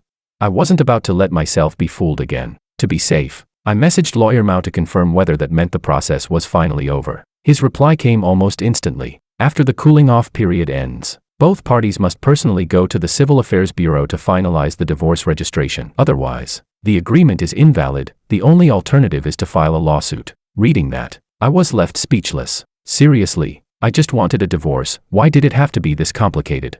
Was fate itself trying to stop me from escaping this miserable loop?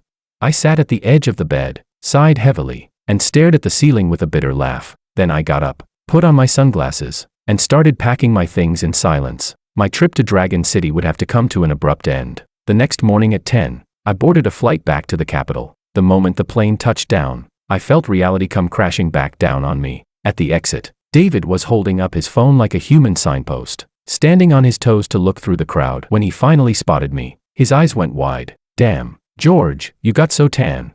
I smirked lazily and replied, this isn't a tan, it's a healthy bronze glow. He burst out laughing, clapping me on the shoulder. All right, as long as you're cracking jokes again, I can relax. Honestly, my mood was better than it had been in weeks. On the drive back, I told him a few funny stories from the trip. Then out of nowhere, he asked, so, Willow really agreed to the divorce? My hand paused for a moment. I looked out the window at my own reflection in the side mirror, those cold, emotionless eyes, and nodded faintly. The cooling off period's over. Whether she agrees or not doesn't matter anymore. If she tries to back out now, I'll just take the legal route, one way or another. This ends. David frowned slightly, but a lawsuit could drag on forever. Man, you really don't want this to get messy again. I let out a short, dry laugh. Exactly, that's why I came back right away. Then I added, if it can end peacefully, great. But if she still refuses to let go, then I'll see it through to the end. This time, I'm done, completely done. When Lawyer Mao told her I was back in the capital, Willow immediately asked to meet me. I refused. I didn't want to see her, and there was no reason to. Divorce, to me, Had to be clean. No lingering strings. No last minute please. Her little push and pull games stopped working on me a long time ago. Still, I knew she wouldn't give up easily. Sure enough, Mao later told me she'd been reading over the divorce agreement and property division terms again and again, and even revisited our old home, trying to recreate every detail with new things, as if rebuilding the past would bring me back. Did she really think I'd change my mind? I ignored all of it. Days went by, and by late September, I finally decided to meet her, just once. The place, in front of the Civil Affairs Bureau. I wasn't interested in circles anymore. I wanted it straightforward. She came, of course, empty-handed, and the moment I saw her, I knew her so-called agreement to divorce was nothing but a lie. Just as I expected, I didn't get angry. In fact, I almost found her final struggle amusing, pathetic, even. With a faint, cold smile, I spoke in a voice that carried no warmth at all. You say you agree to the divorce, yet you show up empty-handed. That's your idea of sincerity? She didn't reply. She just stared at me, eyes locked on my face, as if trying to find some trace of emotion, anything that might reassure her. But I disappointed her. I looked and felt better than ever. Better even than before the divorce started. Even I had to admit, I looked healthier now. Only without her around did I finally start living like a human being again. Turns out, through this whole marriage, I was the only one who'd ever been suffering. At last, she spoke, her voice barely above a whisper. Can we talk, George? I let out a small laugh, my tone calm and detached. Sure, once we finish the divorce registration, I'll talk about whatever you want. The last flicker of hope on her face shattered completely. Her voice came out hoarse, trembling as she tried to hold something back. I didn't bring my ID. Will you come home with me to get it, please? I didn't even bother pretending to hesitate. Go yourself. I'll wait here. But she still refused to give up, scrambling for another excuse. There are a lot of your things at home. I don't know where you put them. It'll take me a while to find them. That part, admittedly, was true. I've never been an organized person. I tend to toss things wherever, which would indeed make it a hassle for her. Still, I didn't trust her for a second. Without a word, I lowered my head and sent David a message, sharing my live location, just in case. Then I said flatly, too tired to argue anymore. Fine, I'll go with you. She drove. I sat in the passenger seat. Neither of us spoke. I stared out the window, watching the city blur past, while she seemed lost in thought, maybe replaying old memories. After a long silence, she tried to start a conversation. These past few days, where did you go? I kept my gaze forward, my voice like ice. We're already divorced. It's none of your business. That one hit her hard. I could hear it in the way she inhaled sharply before replying, her tone low but steady. We've only finished the cooling off period. The divorce isn't finalized yet. If we don't file within 30 days, the application expires. I'd been waiting for her to bring that up. These past few days, I hadn't been wasting time. I'd been poring over legal codes, studying every clause and loophole in the marriage law about divorce procedures. Did she really think she could use that to trap me? How naive. I cut her off before she could say more, unwilling to step into her logic trap. My tone was flat, edged with mockery. No need for Lawyer Lou to educate me on marriage law. What I do want to know is this: you don't even like me. So why are you using not divorcing as some kind of threat? Or are you still unhappy with the property division agreement? Chapter 18. We happened to reach a traffic light. Willow stopped the car and turned to look at me with a deep, heavy gaze. I'm not dissatisfied, she said slowly and firmly. If you really want a divorce, I can walk away with nothing. I'm not trying to threaten you. I just have too many questions I still don't understand. I just can't accept it. Can't accept it. I froze for a moment, caught off guard. She actually used can't accept it to describe how she felt now.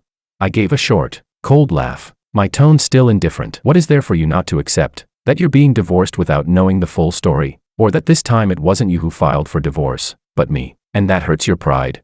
Neither. George. I heard her let out a soft laugh, not one of relief, but of exhaustion and bitter self-mockery, like a sigh that had been held back for too long. I can't accept being misunderstood by you. I can't accept that you won't give me even one chance. I can't accept cutting things off with you completely. I suddenly didn't know what to say. What did she even mean by that? Wasn't she the one who liked Makoto? Hadn't she been secretly in love with him for years? This marriage had always just been her way to escape from that old love, a temporary shelter at best. But the way she was speaking now, why did it sound like she truly didn't want to let me go? Then she spoke again. George, I watched the video you left at home. I know why you want to leave. It's because you think I still like Makoto, right? I stared ahead at the red light and asked quietly, isn't that true? She didn't deny it right away. After a moment of silence, she spoke in a low voice. I'm sorry. I should have explained everything to you a long time ago, but I kept putting it off. Kept waiting. I let you misunderstand. Let you hurt for so long. It's all my fault. Her apology surprised me, but honestly, by that point, I no longer wanted to hear her belated explanations. I just wanted it to end. You're right, you did wrong me, I said calmly, looking at her profile. So if you really want to make it up to me, just end this cleanly. Sign the divorce papers. Once you do, I can forgive everything. As soon as I said that, she froze. The light in her eyes dimmed instantly, and she looked almost in pain. But I didn't say more. There was no point in circling around the issue anymore. A one-sided marriage, I was done wasting my time on it. Yet suddenly, she whispered, "But I don't want a divorce." I turned to her, stunned. I even rubbed my eyes, wondering if I'd heard wrong. "What?" "George, I'm trying to keep you," she said, her voice barely audible. "Can you give me another chance?"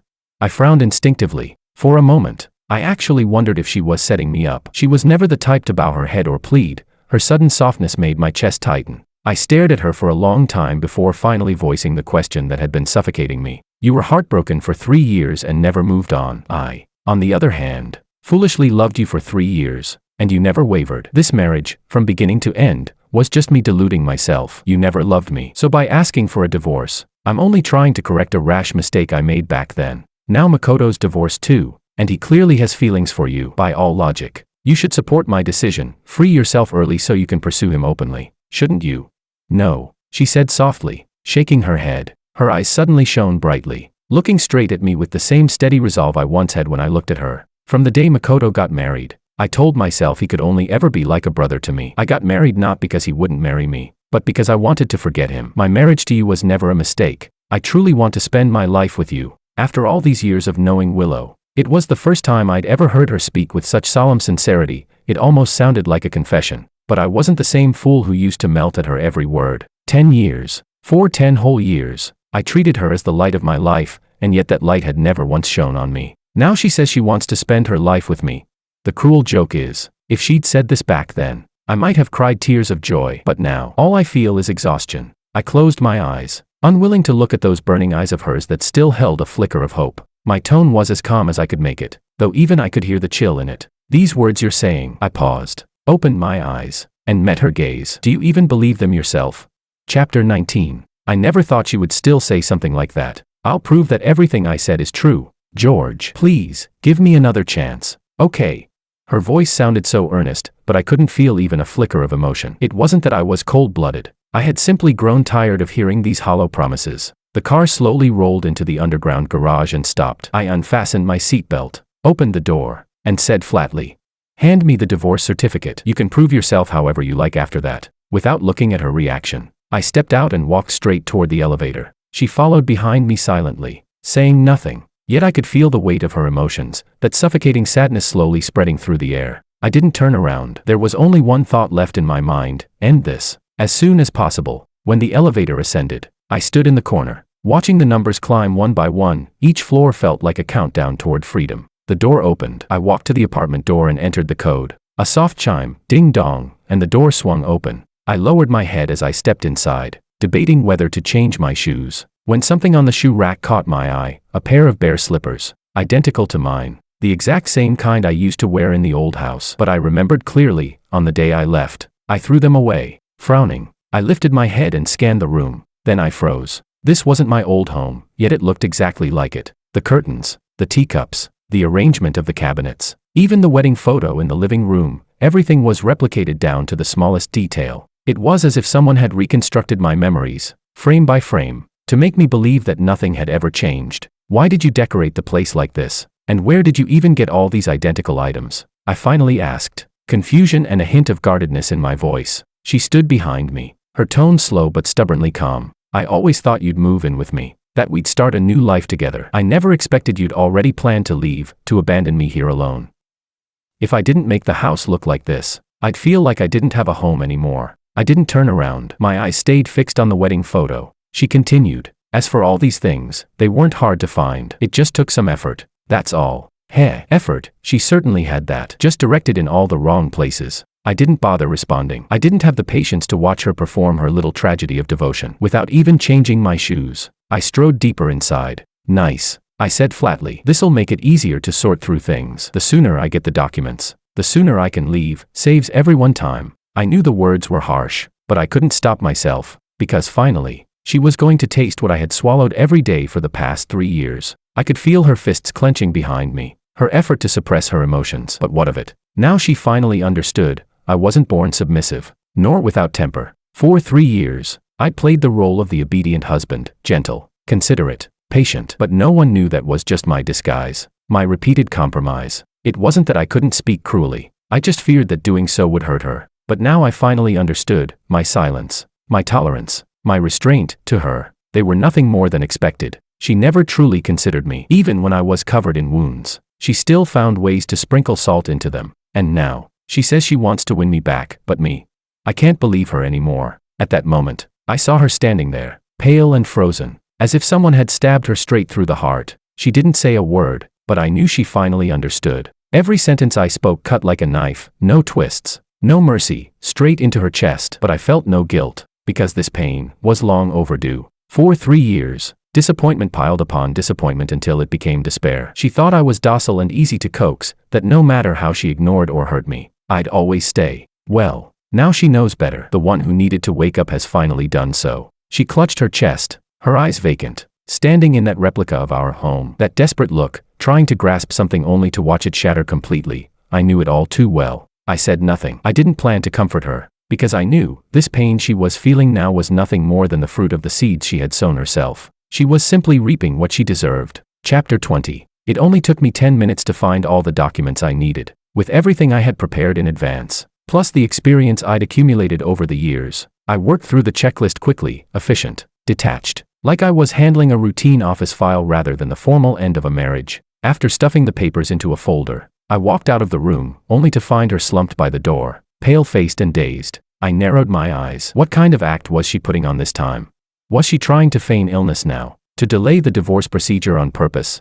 I walked up to her, every nerve on guard, my tone laced with suspicion, feeling unwell. I'll admit, my voice came out cold, more like I was bracing myself for one of her tricks than expressing concern. Of course, she could tell. She just shook her head, forced herself upright, and even managed a small smile. I'm fine, let's go. Seeing she could still move, I eased up a little and turned toward the door. Neither of us spoke on the way. I kept glancing at my watch, mentally calculating the time, worried we might miss the last processing hour. When we reached the Civil Affairs Bureau, I grabbed her hand for the first time and rushed upstairs, not out of affection, but because I wanted to get it over with. End it quickly, be free quickly. The moment we stepped inside, I couldn't help but remember 3 years ago, on our wedding day, I had also held her hand like that, tight and hurried, afraid she might back out at the last moment. Back then, I was terrified she'd run away, that I wouldn't even get the chance to start this relationship. Who could have guessed that 3 years later, we'd end up here again, walking the same steps, only toward an ending. Inside the hall stood many couples like us, faces heavy with all kinds of emotion. Some were restless, some cold, some with eyes rimmed red, and we were probably the quietest pair there. She didn't speak, and neither did I, but I could tell, from the way she refused to meet my gaze, that there wasn't a trace of attachment left in her. Good. She'd finally come to her senses. The sooner we let go, the better for both of us. By the time the paperwork was done, it was already dusk. I looked down at the divorce certificate in my hand. It felt like a 1,000-pound stone had been lifted from my shoulders. I could finally breathe again. Even looking at her didn't irritate me anymore. I flexed my wrist and couldn't help but laugh. All right. Thanks for taking care of me these past few years. We're even now. Goodbye. I turned to leave, not bothering to look back. But just as I took my first step, she grabbed my wrist. Her voice came from behind, calm but stubborn. Who said we're even? I glanced at the divorce papers in my hand, then at her pale face, and suspicion flared instantly. What now? What trick was she playing this time? The law says we're divorced. Isn't that even enough for you? My tone was cold, almost mocking. I figured this time she'd finally give up. But instead, she looked strangely composed, speaking with a quiet confidence that unsettled me. Yes, legally, we're no longer husband and wife, but we were once classmates. That fact doesn't change. I let out a dry laugh. Then let me remind you, even back in school, we weren't exactly close. Hardly what you'd call a deep connection. She didn't deny it. In fact, she smiled, as if she had expected that response all along. You're right. I wasn't very warm toward you back then. But who told you to keep pestering me all the time? I froze for a second. I hadn't expected her to bring that up, especially now. Those memories, that clumsy, relentless youth of mine, I'd replayed them countless times in my head. And now, she brushed it all aside with a single, careless line. You just wouldn't stop pestering me. My ears burned a little. I cleared my throat and looked away. That was a long time ago. What's the point of bringing that up now? True, it doesn't matter anymore. She shrugged lightly, her tone casual, too casual, which somehow made me uneasy. Then let's talk about something more recent. Recent. My brows drew together. I eyed her warily. What are you trying to say? She didn't answer right away. Instead, she looked straight at me, her eyes reflecting my guarded expression, and suddenly, she smiled. Her voice was softer now, but there was something in it, something serious, almost unsettlingly sincere. Didn't you say, she began, that once we got divorced, the past would be wiped clean, and whatever I wanted to talk about, you'd listen? Chapter 21. Yeah, I guess I did say that, but, heaven knows, when I said it, all I wanted was to push her into signing the divorce papers faster. I never had the slightest genuine intention of opening up my heart. Who in their right mind would want to bare their soul to their ex-wife on the very day they get their divorce certificate? Isn't that supposed to be the time to grab a drink with friends, celebrate newfound freedom, block her number, delete her contact, and officially kick off a happy single life? Unfortunately, before I could clarify, she stepped in front of me again, relentless, her tone so serious it sent a chill straight down my spine. You tricked me into signing that agreement before and then vanished without a word. Now you've changed all your contact info. If I let you go this time and you disappear again, where am I supposed to find you to make you keep your promise? The way she said it, firm, righteous, almost prosecutorial, made me feel like a defendant being cross-examined in court. I wanted to come back with something sharp, but somehow, guilt crept in instead. Damn her. That professional advantage of hers, being a lawyer, made her too good at twisting words and catching loopholes. And of course, she could see my hesitation. She went straight for the kill. You wanted the divorce, I didn't. But I still respected your decision, didn't I? I didn't chase you down for lying to me, didn't refuse to let you go. I just want to talk. After all, we were classmates for 4 years and married for 3. George, are you really planning to be this heartless? Her words hit a nerve, and honestly, she wasn't wrong. Plus, the way she was speaking, soft, cautious, almost pleading, I'd never seen her like that before. It disarmed me. Before I knew it, I had my phone out. Fine, I'll give you my contact info. But listen, don't text or call me every day like before. Keep things polite. As for meeting up, we'll see. Depends on the situation. She scanned the QR code so fast, I didn't even hear the confirmation tone before she exhaled in relief, looking absurdly pleased with herself. Then she trailed behind me all the way, repeating like a mantra. Then promise me, no blocking, no deleting, no leaving me on read. You have to keep your word. I could feel a headache coming on. My tone turned impatient. As long as you behave like a normal classmate and don't cross the line, I won't delete you. Only then did she give me that satisfied smile. And, in the most ceremonious manner possible, she walked ahead and opened the passenger door for me, gesturing politely like she was chauffeuring some VIP guest. I didn't even acknowledge her, just turned and hailed a taxi instead. No way I was falling for this sudden kindness. She had to be scheming something. But I'd barely taken 2 steps when I heard her sigh softly behind me. Divorced already, and you won't even share a car ride with me. How heartless. That one line gave me goosebumps. I jumped into the taxi without looking back and urged the driver to go fast. If I'd stayed 1 more minute, I might have actually regretted the divorce tonight. When I got to David's place, I pushed open the door and nearly jumped out of my skin as 2 party poppers exploded right in my face. Balloons, streamers, cake, snacks, and on the TV screen, a huge banner read, "Congratulations George on regaining freedom." I just stood there, stunned, eyes suddenly stinging. Damn, this guy really gets me. David, probably afraid I'd start bawling, patted me on the shoulder and spoke in a tone as gentle as if he were comforting a heartbroken girl. Come on, man, what's with the tears on a happy day? Swallow those back. Tonight we're drinking till we drop, celebrating your glorious return to single life. My nose burned. For a second, I almost wanted to wipe it on his shoulder. You're right. We're drinking till we can't feel our faces. Oh please, you, the guy who hasn't touched a drop in 3 years, daring to talk big in front of me. You forget who I was before I got married, the legendary 1,000 shots, never drunk. I'll show you tonight, I've still got it. Ha, if I don't drink you under the table tonight, I'll change my last name. That night, I got completely wasted, but strangely enough, Willow didn't appear in my dreams at all. It was just me, light, unburdened, and utterly free, lying on a mountaintop, staring at the stars. Chapter 22. After the hangover, I slept like a rock. When I finally woke up, it was already afternoon. David had gone to work long ago. I grabbed a quick bite and realized staying home alone was unbearably dull. So I picked up a fruit basket and headed out. There were a few things I'd been meaning to settle for days, and now that I had time, I figured I might as well start crossing them off the list. I hailed a cab straight to the law firm. I wanted to thank Attorney Mao in person. Over the past 2 months, he'd gone above and beyond handling my divorce case, not only keeping things confidential, but also acting as a go-between between Willow and me, even helping to calm emotions on both sides. Honestly, that was way beyond what a lawyer should ever have to do. I felt genuinely guilty about it. As soon as I entered his office, he looked up and said, "Brother-in-law, why didn't you just tell me the truth from the start?"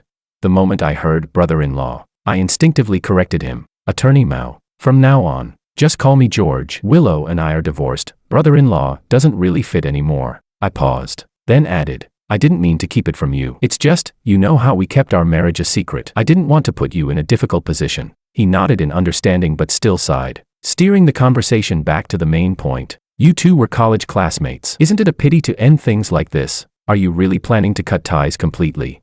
That question hit right in the chest. Truthfully, up until yesterday, I had intended to sever all contact, but after seeing how she behaved yesterday, I had to admit, I was wavering a little. Even setting emotions aside, there were still practical things to deal with. Like, how the hell was I supposed to explain all this to my parents?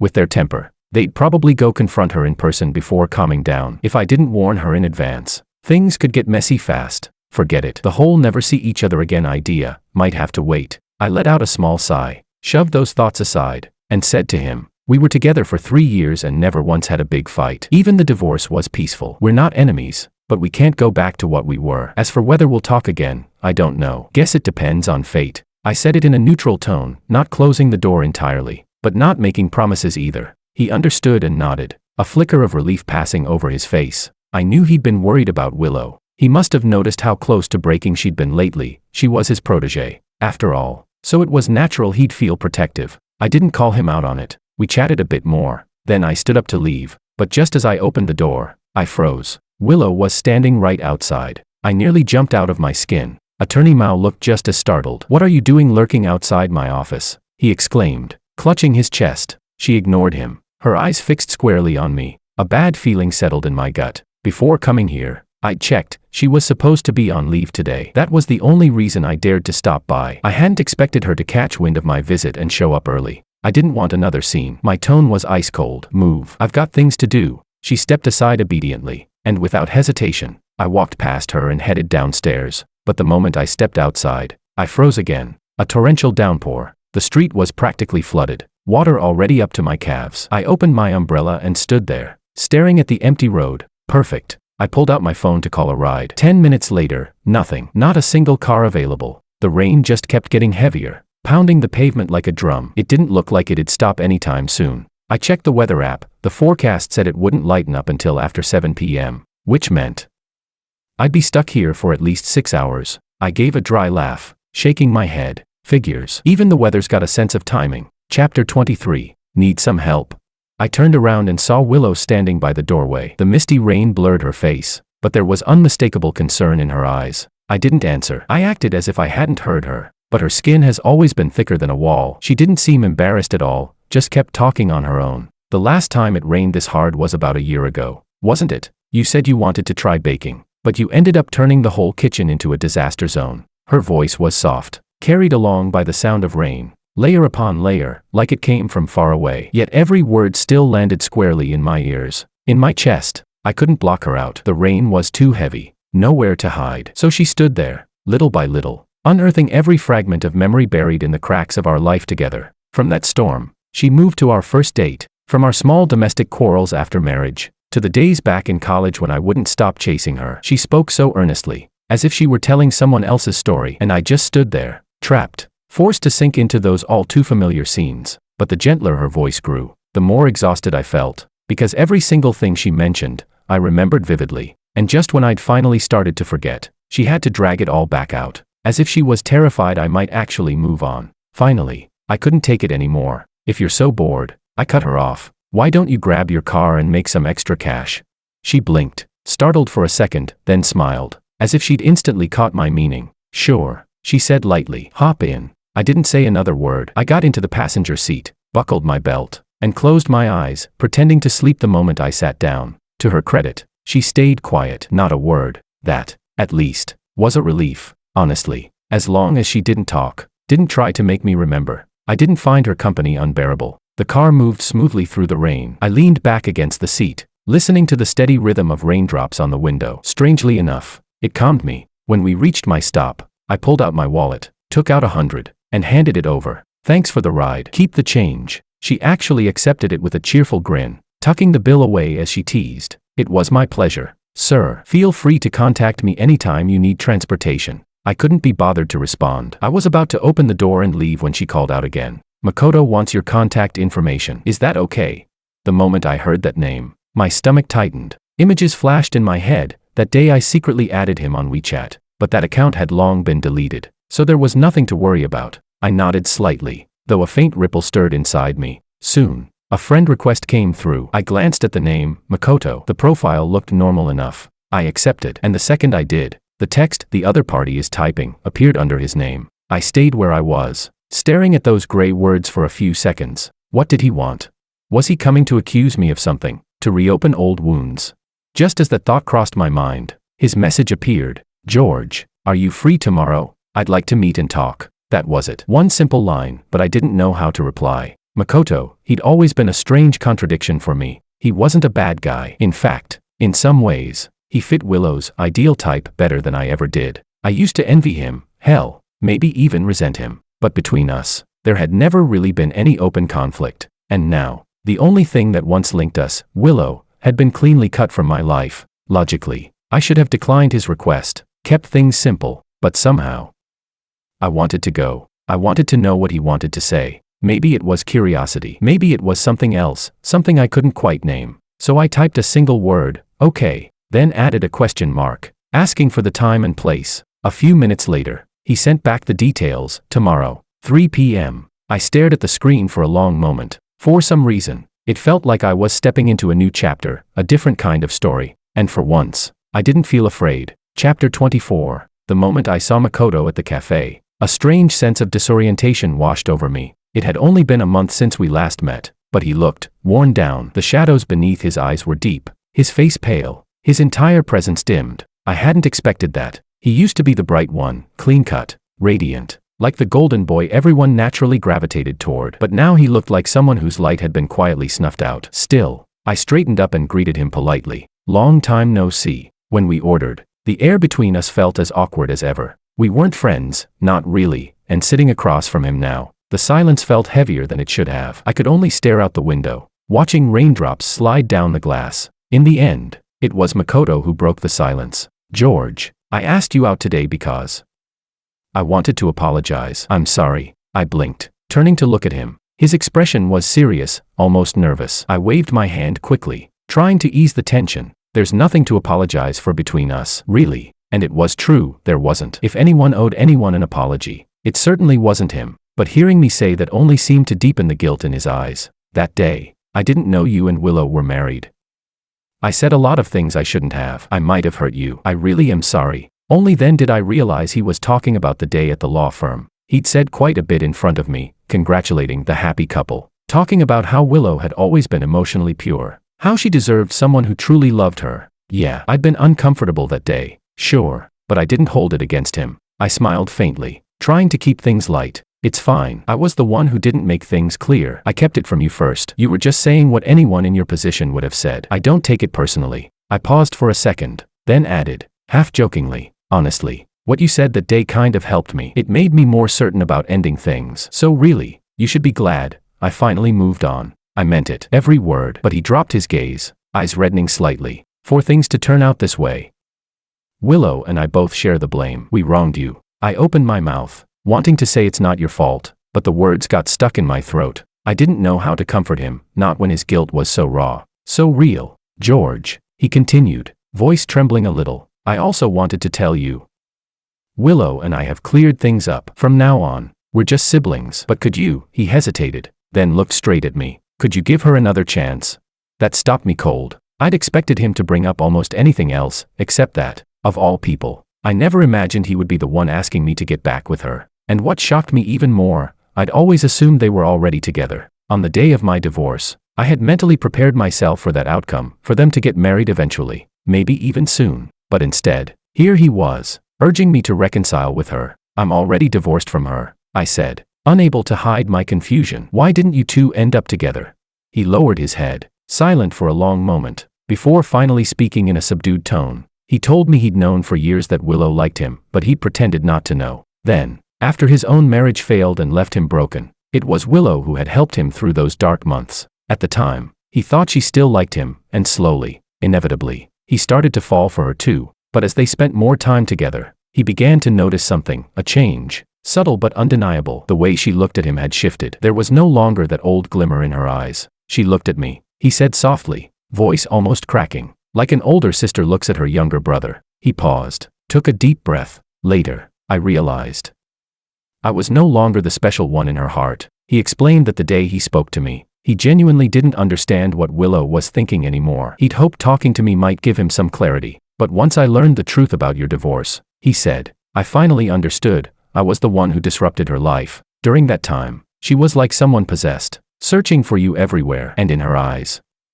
I saw the same light she once had when she looked at me. He drew a shaky breath, his voice barely above a whisper. That's when I knew she really didn't love me anymore. She had moved on. She had a new life, with you, with your home. She just never managed to say it out loud. I feel so guilty. He buried his face in his hands, his words spilling out like confession after confession. I sat there, listening to every word, and for once, I had nothing to say. Chapter 25. By the time Makoto finished speaking, it felt as though a great stone had dropped into my chest, sending waves crashing through everything I thought I understood. I hadn't expected his side of the story to sound so completely different. I was shocked, yes, but not entirely convinced. Because love is like water you drink yourself. Only you know whether it's warm or cold. If Willow truly loved me, could I really have gone 3 years without sensing it at all?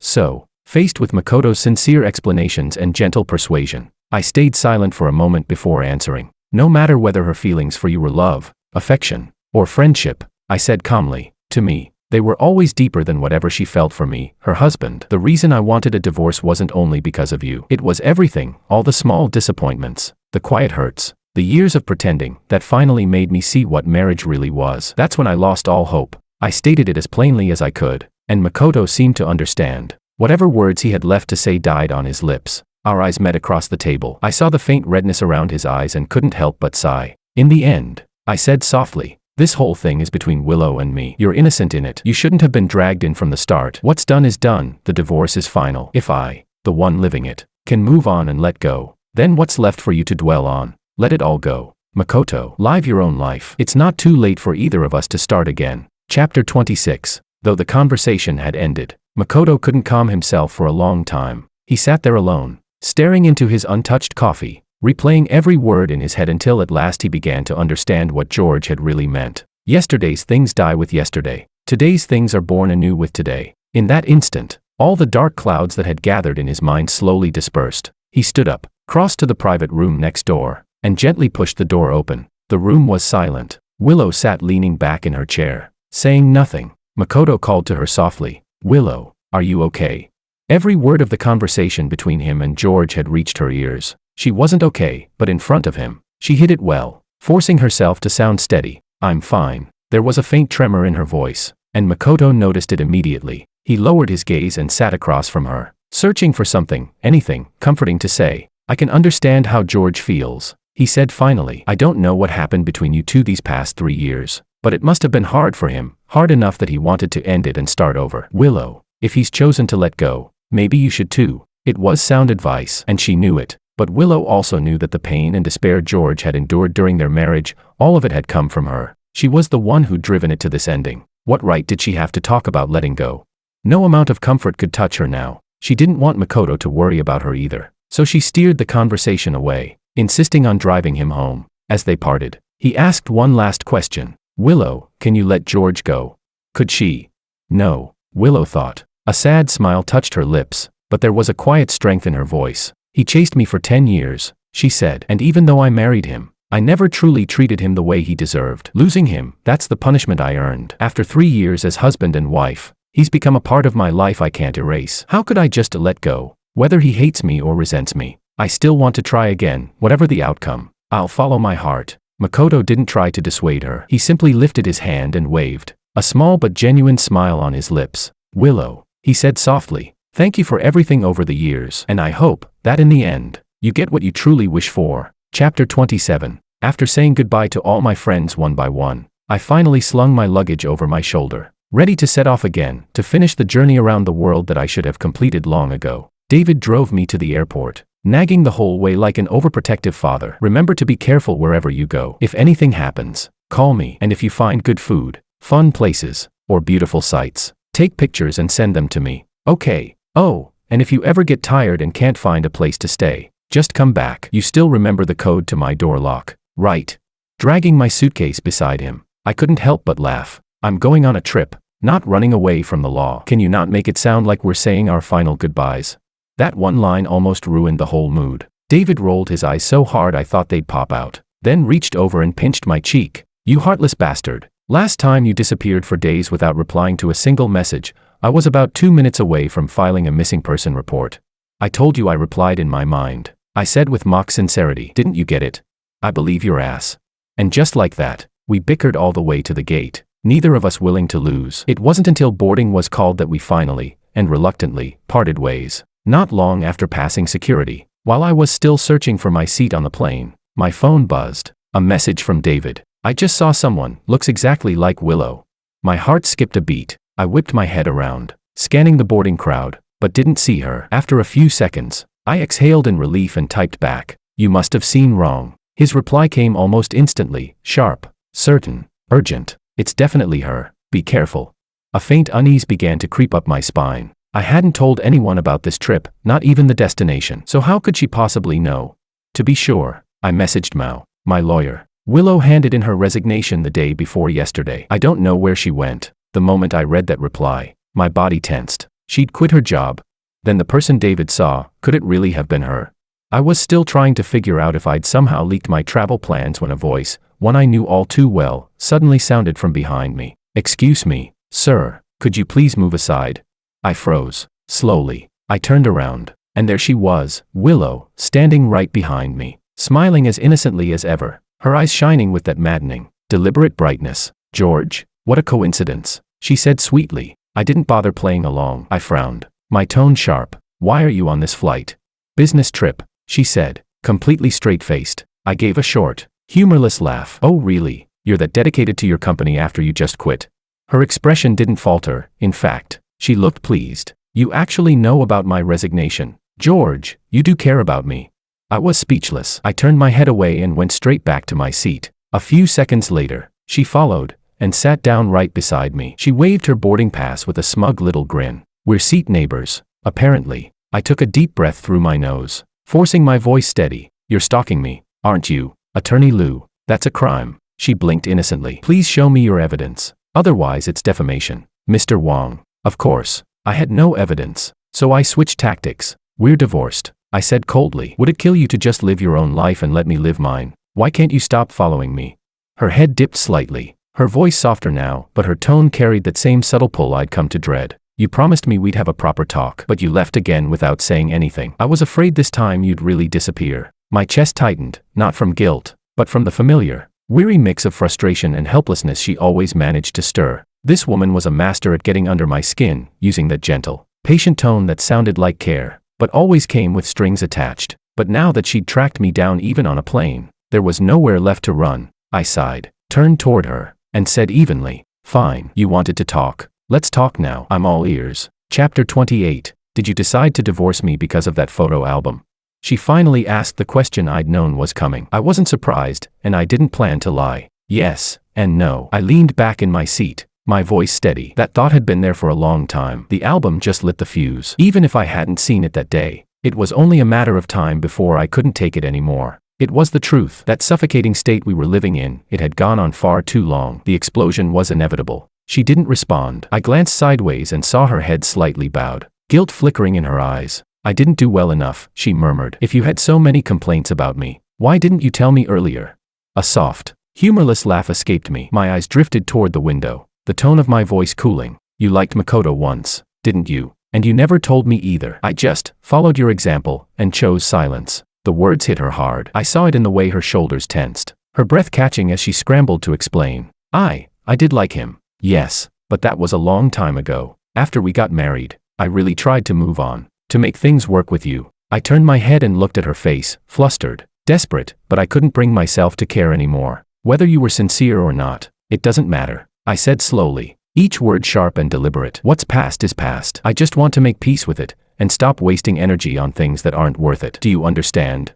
Her lips parted as if she wanted to say something, but in the end, she stayed quiet. I withdrew my gaze, closed my eyes, slipped on my headphones and eye mask, and let myself drift. My mind was startlingly calm, empty, almost peaceful. As the plane cut through the clouds, I could feel her gaze on me from time to time, heavy and searching, but I didn't open my eyes. Whatever she wanted to say, whatever I didn't want to hear, belonged to the past now. 2 hours later, we landed at J City Airport. I pulled my suitcase toward the taxi stand, and just as I was about to step into line, I caught sight of her again in the corner of my eye. Of course, like a shadow that refused to fade. Why are you still following me? I turned, voice laced with irritation. I've said everything I needed to say. Are you really going to keep chasing me like this? She didn't flinch. Instead, she spoke slowly, deliberately. We've only talked about the 3 years of our marriage, she said. But the 7 years before that, and the rest of our lives after, we haven't talked about those yet, have we?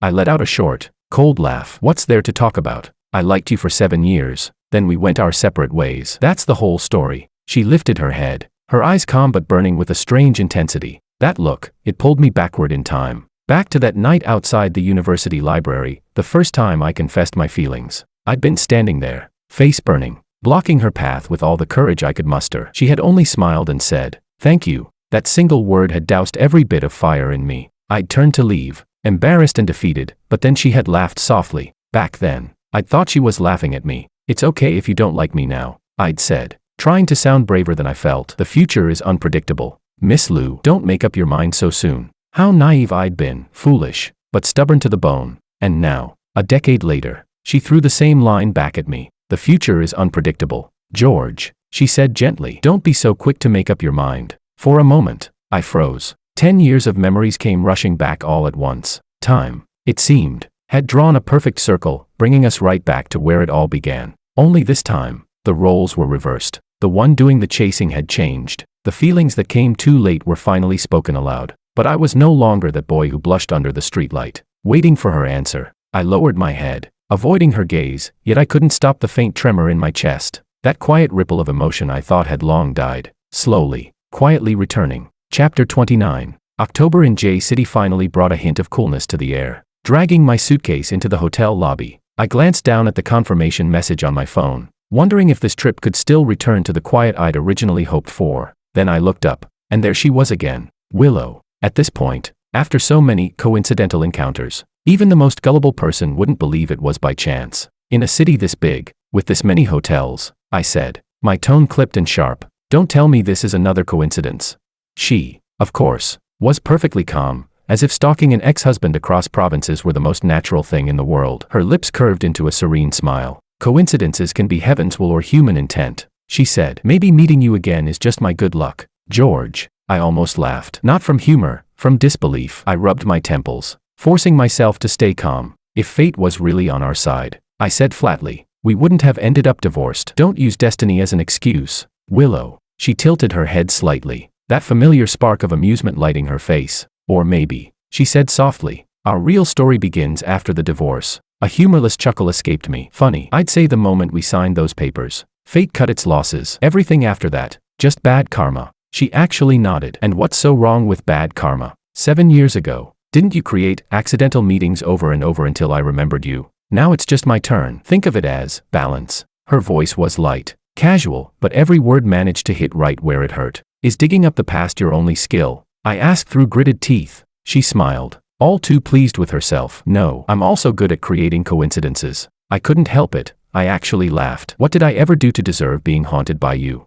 Then her eyes changed. The teasing faded, replaced by something quieter, deeper. Her voice softened, but the words struck clean through my chest. "Your mistake," she said, "was that 10 years ago, you shouldn't have provoked me." My breath caught. And damn it, I almost agreed. Maybe she was right. Maybe from that very first look, we'd both taken a step we never should have. "So what will it take for you to let me go?" I asked finally, half in surrender, half in exhaustion. I just wanted this endless tug of war to end. "I'm not chasing you," she said calmly, her tone infuriatingly composed. "I'm just following fate." That did it. I'd had enough. "Fine," I said, spreading my hands. "Since you love talking about fate so much, let's put it to the test. Let's bet on your so-called destiny." Her brows lifted slightly. Bet on what?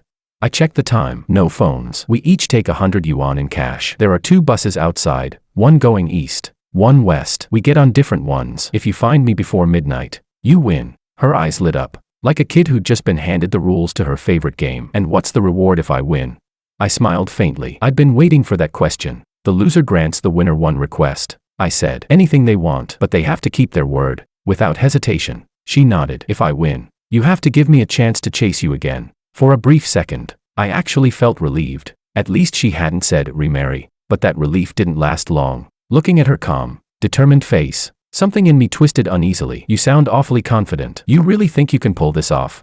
She didn't answer. Instead, she handed me her phone. Her gaze locked on mine. Aren't you going to ask what I'll make you do if you lose? I asked. I don't need to know, she said, turning toward the door with a wave. Because I'm going to win. And with that, she walked away, cool, sure-footed, maddeningly certain. Where did she even get that kind of confidence?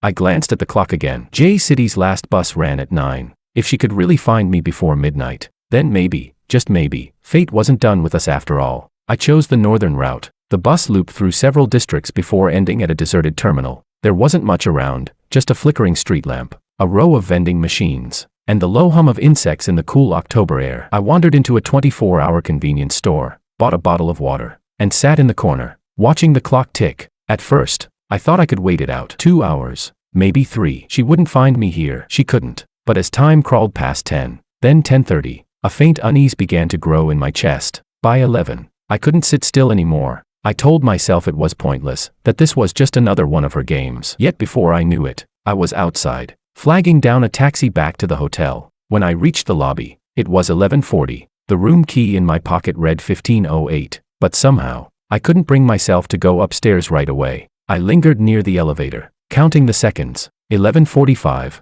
11:47, 11:50. Finally, I pressed the button. The ride up to the 15th floor felt longer than it should have. The hallway was dim, lined with soft yellow lights that barely touched the corners. When I reached the door, I slipped the card from my pocket, and that's when I heard it. The faintest sound of fabric brushing against the wall. I turned, and there she was, Willow, standing by the door, quiet, still, as if she'd been waiting there all along. For a moment, I froze. Not because she was there, but because of how she was there. Her eyes were calm, not triumphant, not teasing, just steady, peaceful, certain. She didn't speak. She didn't need to. It was as though she'd known this moment would come, no matter which bus I took, no matter how far I went. And looking at her, I suddenly remembered another night, 10 years ago, outside the university library. Back then, I was the one waiting, the one who refused to leave, hoping she'd turn around. And now, the roles were reversed. Now she was the one waiting in silence, while I stood there, unable to move. I didn't know if that made her the winner of our little bet, but what I did know, and couldn't deny, was that somewhere deep inside,